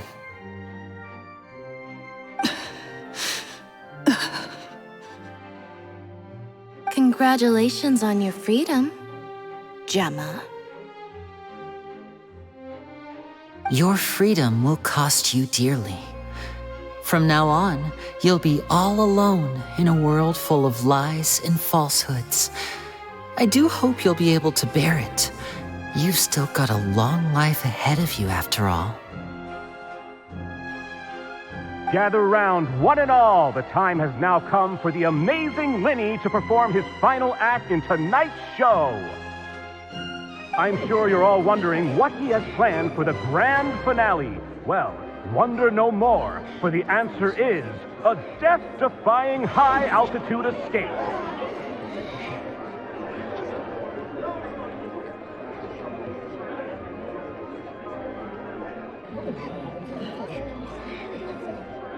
A high-altitude escape?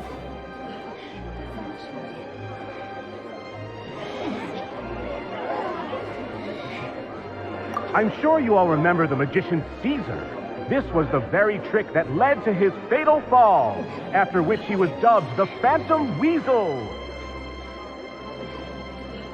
But we have now learned that Caesar was wrongly accused, and that the real Weasel has now confessed to their crimes. Guess that's my cue to leave. Whew. I've been practicing this one for ages now, but I'm still a little nervous. Traveler, Paimon, I hope you enjoy the rest of the show. There may be a lot of people watching tonight, but you alone are my true witnesses.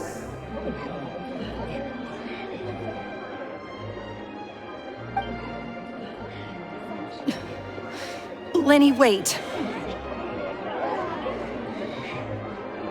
You two hid a lot from Caesar. He went to his grave without ever knowing your secrets. So what about now? Are you an open book? Or are you still the same as ever? You don't have to tell lies to end up isolated and alone. One day, you'll end up exactly where I am today. Maybe then you'll finally understand. You're wrong. I'm nothing like you.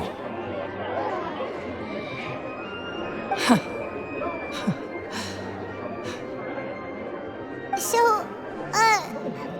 what are we, doing now? Like Lyney said, when you're ready, let's head outside and watch the show.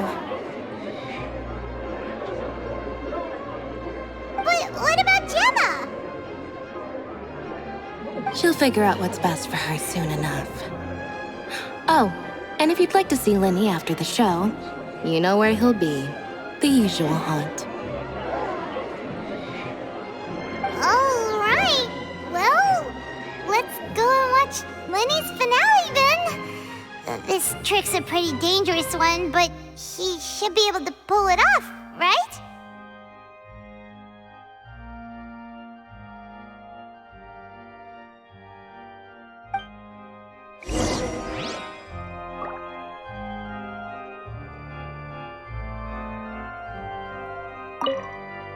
Magicians are not like thieves. Thieves only tear things apart. But good-hearted magicians, they put things back together.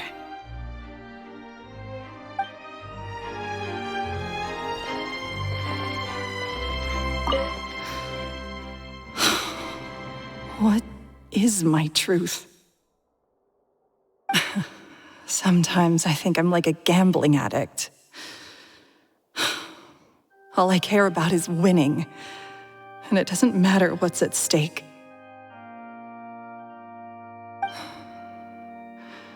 By the time I come to my senses, I'm left with nothing. Oh, if I had my time again.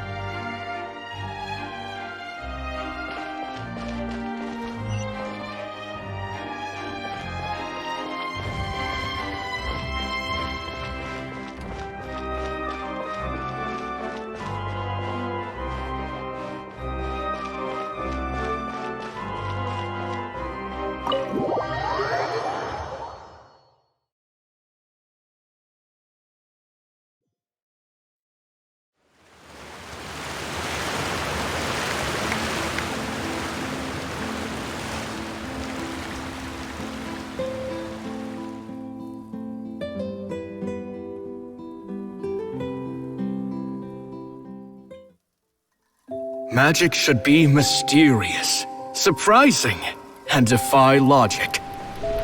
Magic is hard work.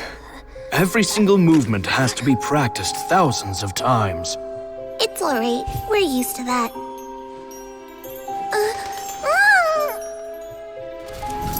We're sorry.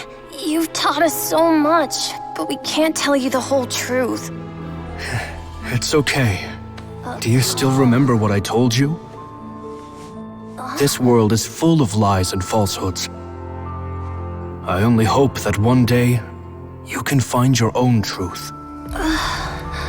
What about you? Have you found your truth? Magic is my truth. I want to perform a magic trick so great that people will always think of me when they talk about it. For a magician, what greater honor could there be? Look! Behold! Lyney is sealed inside the box. Will he manage to escape? 10 years ago, Caesar attempted this very trick, and it was at this precise moment that...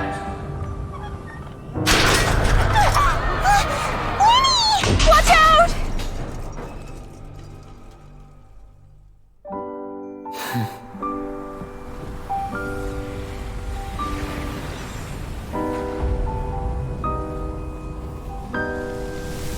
Mysterious. Surprising. And logic-defying. Isn't that right? This honor belongs to you, Caesar.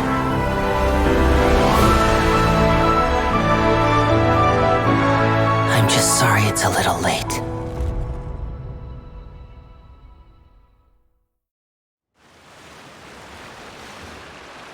Did you see that? 1 minute he was falling, and the next, he turned into flowers. How could he possibly have done that? How mysterious. I didn't blink once. He just vanished, right in front of my eyes. What a heart-stopping magic show! This was really worth the trip.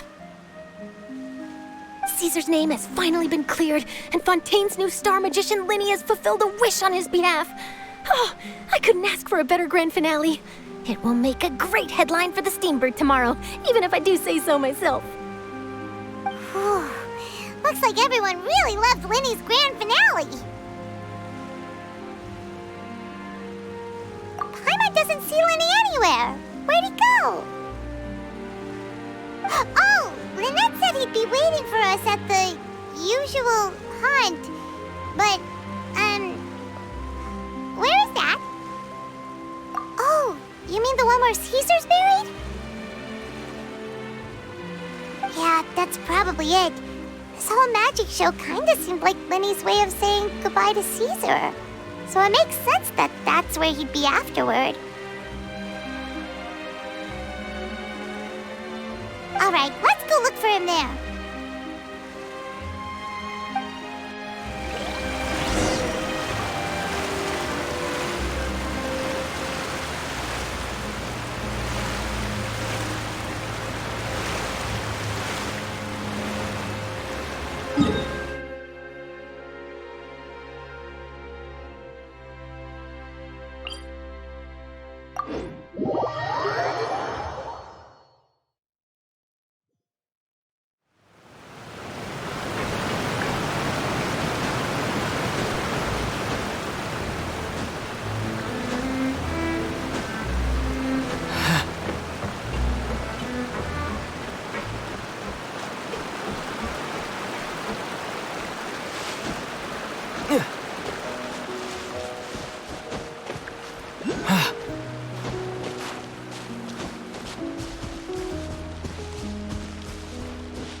there you are. Are you alright? Paimon was scared to death when the chain broke. Paimon was sure something had gone horribly wrong. Magic is a performance art. A magician has to get creative to keep the audience on tenterhooks. That's our job. So I tweaked Caesar's original setup a little to keep it fresh. I was honestly a little nervous during the live performance. The thought of falling, suddenly feeling weightless, seeing the sky and the ground spinning and spinning. Sometimes, I can't help but wonder what Caesar thought in those final moments.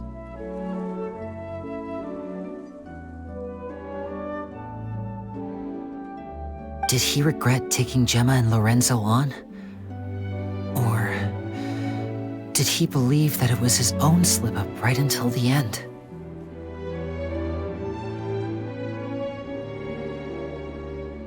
You know, Paimon's been wanting to ask you about something ever since we were in Caesar's workshop. You learned magic from Caesar once, didn't you? When was that? After I joined the House of the Hearth. To be honest, Lynette and I had an agenda when we approached him. I told you about my past before, remember? As a young boy, I survived by secretly learning magic from street performers. I'd watch their tricks and try to figure out how they were done. But I quickly realized that observation alone could only get me so far. What I saw was the polished final performance, but the rigorous training they put in behind the scenes remained invisible to me. I needed to learn how to improve my sleight of hand, hone my misdirection skills, and make niftier props. We were gifted enough that we'd made some progress by ourselves, but without proper guidance from a professional magician, we quickly plateaued.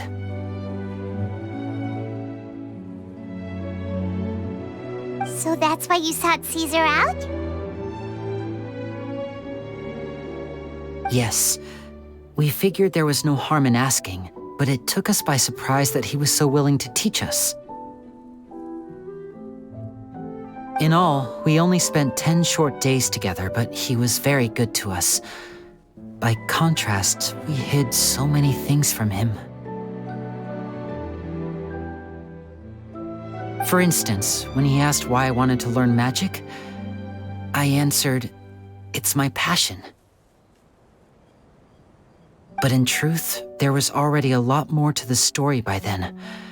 After being taken in by an aristocrat for our magic talent, then betrayed soon after, this was no longer about me doing what I loved.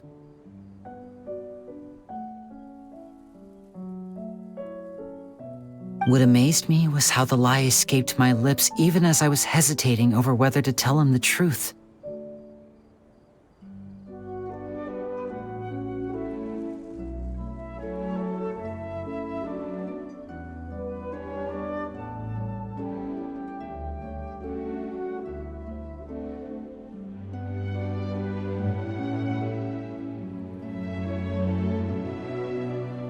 Trust is a beautiful thing. Sadly, I'd forgotten how to trust by then.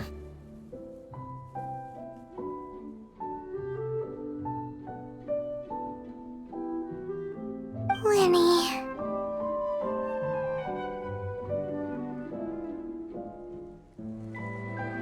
Still worried about the way I feel? You really are a gentle soul, aren't you? But don't worry, I'm used to it now. From the mansions of the elite to the House of the Hearth, lies and selfishness have followed me and Lynette everywhere we go. After Caesar went on tour, we became busy with our missions.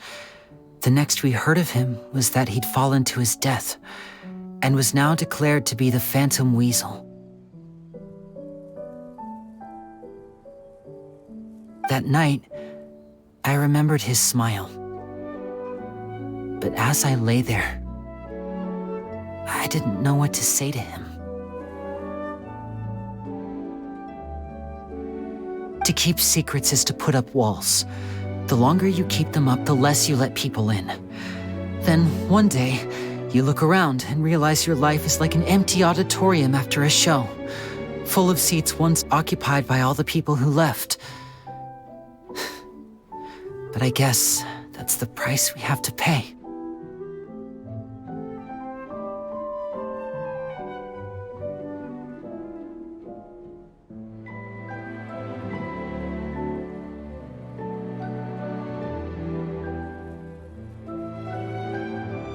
You only realize how much someone really meant to you when you lose them completely. That's why I was so confident this would hurt Gemma. Because I felt it for myself.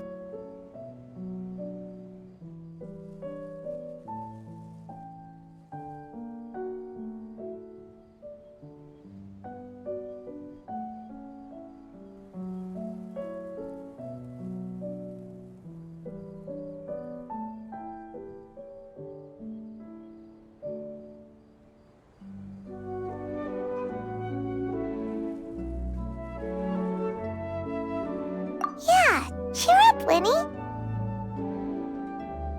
We've had to say our fair share of goodbyes during our journey, too. But whatever happens, Paimon always believes in what tomorrow brings. Delicious food, fun toys, and the Traveler by my side. Paimon just needs to focus on things like this, and all the unhappy stuff goes right out the window.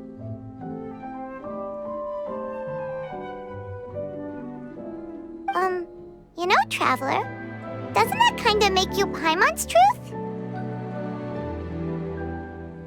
Exactly. It's the same for me and Lynette. We are the truest thing each other has in the world, and nothing can replace that. Life has taken plenty from us, like it did from Gemma. But at least it left us with each other. That's what gave us the strength to get through the darkest days. That's why the darkness never consumed me and why it never will. Maybe we live in the shadows too, but we remember every precious ray of light that shines through.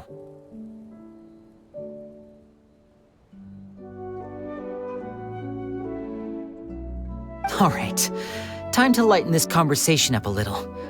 What did you think of the show tonight? Were you happy with it? It was amazing! Paimon just wishes we hadn't been so distracted with the Gemma situation. We spent most of our time in the Opera House just talking and pretty much missed the entire first half of the show. Lyney, could you do just one more trick for us? Whoa, that's a bit of a tall order, I'm afraid. The show's just finished, so my sleeves are decidedly card-free right now. Aw, come on! Surely you can think of something. The Lyney Paimon knows can do anything if he puts his mind to it.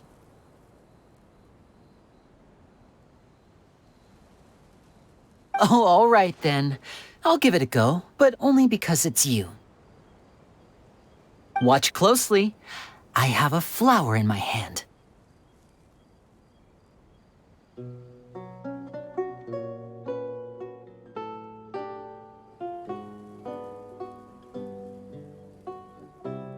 You liar! There's nothing in your hand! We ain't going along with this! Huh?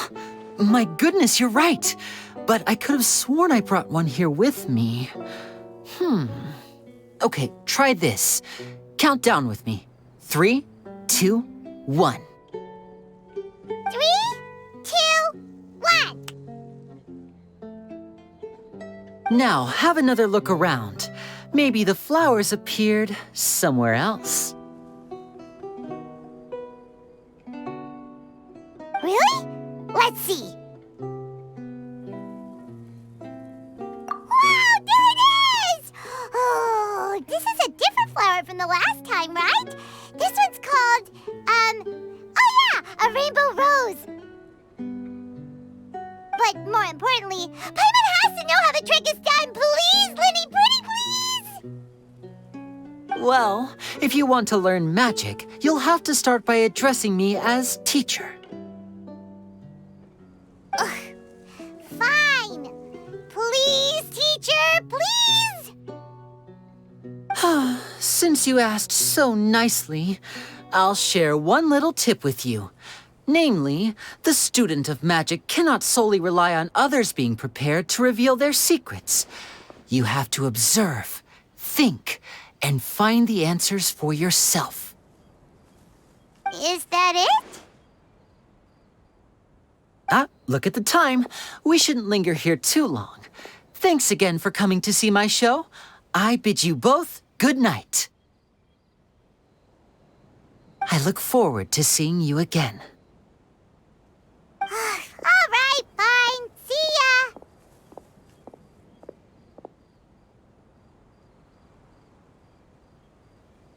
Shall we head back now, too?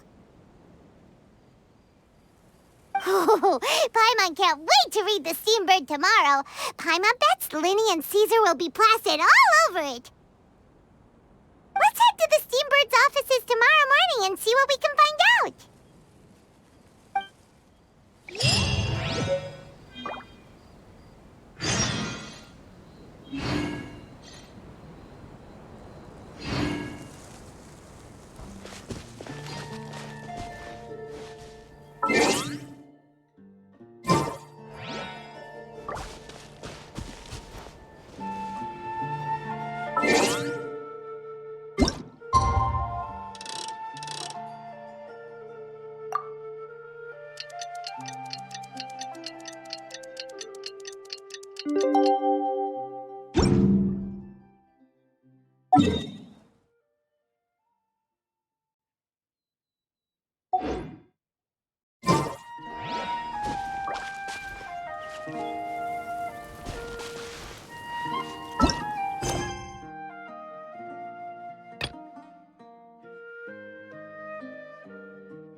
I'm very sorry, Charlotte, but my sister and I are quite busy today.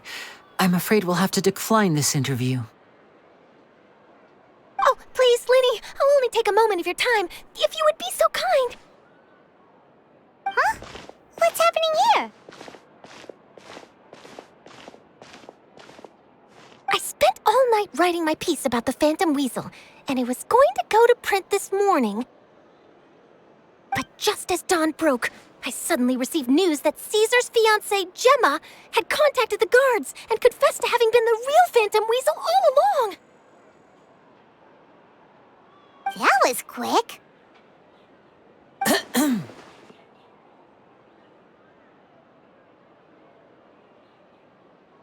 Hmm?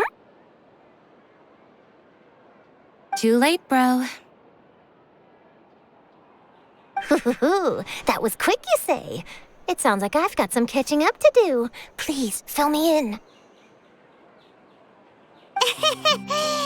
Whoops. Aha! My instincts did not lead me astray. You do have something to hide. Gemma turning herself in must have something to do with Lyney's performance last night. Maybe watching my high-altitude escape trick reminded her of a better time with Caesar, and she could no longer ignore the voice of her conscience. Huh. Okay, then.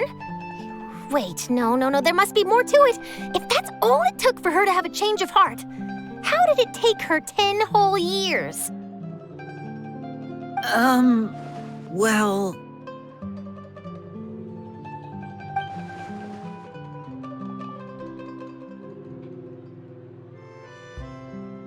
Oh, I remember now! You and Gemma were nowhere to be found after the show. What happened between you? Quickfire question! Where did you all go after the show? Oh, we went to the cemetery and Lyney did a private magic trick just for us. Actually, glad you mentioned it, because that reminds Paimon, guess what? Lyney started using rainbow roses in his tricks.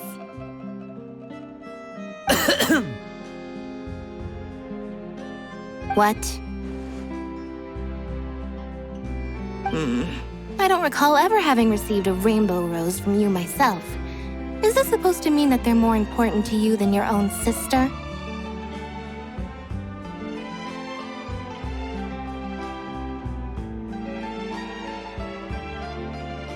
No, I just,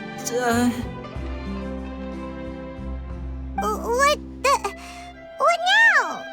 Oh, did Paimon say something wrong again? This is getting pretty awkward. What do we do, Traveler? Seems like this interview wasn't meant to be. Well, never mind. There's always next time. Forgive my persistence, but when there's explosive news waiting to be found, I can't turn away. The news about Gemma has already made waves, and I'll stop at nothing to get to the bottom of it all.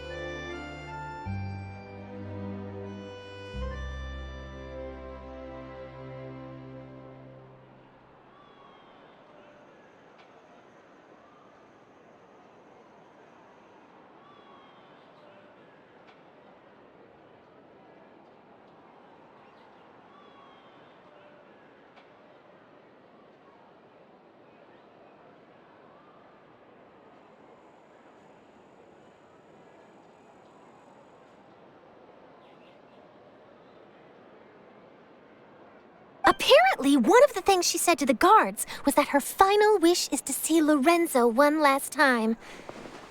There's clearly a web of complicated relationships there. Can't blame me for being curious.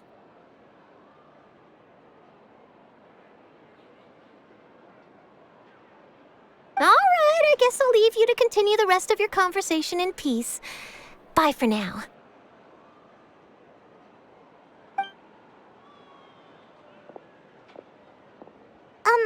Lynette?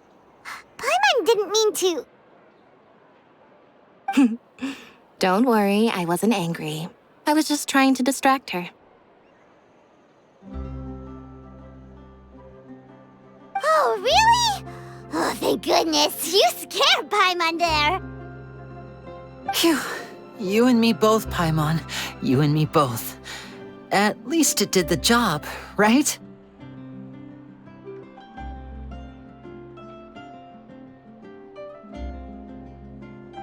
Please, take good care of that rainbow rose. I'd be really upset if you lost it.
Oh, and here I thought you'd ask me to perform some magic with these materials.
This is no time for distractions.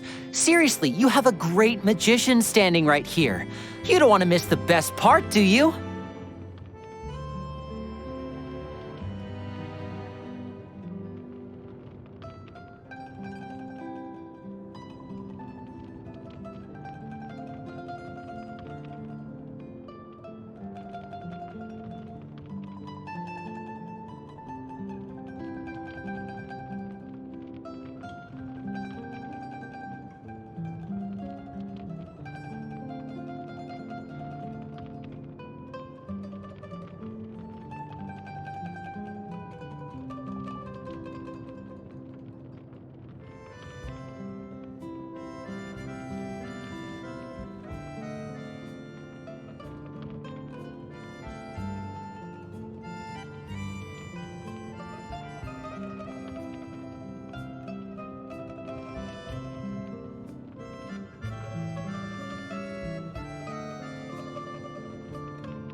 I wonder what my dear sister Lynette is doing right now. Missing me to death, I'm sure.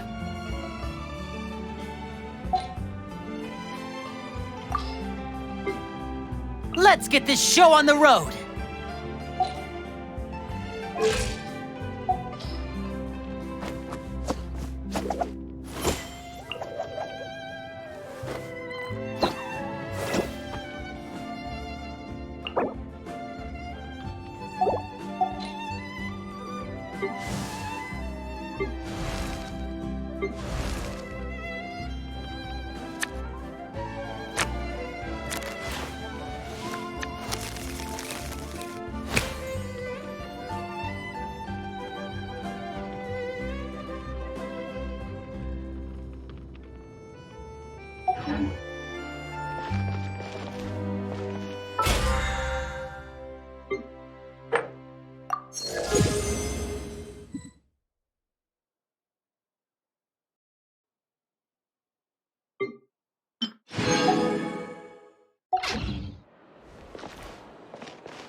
Stabilize!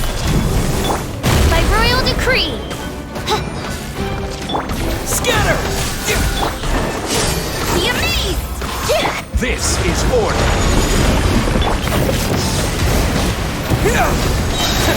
Spring forth!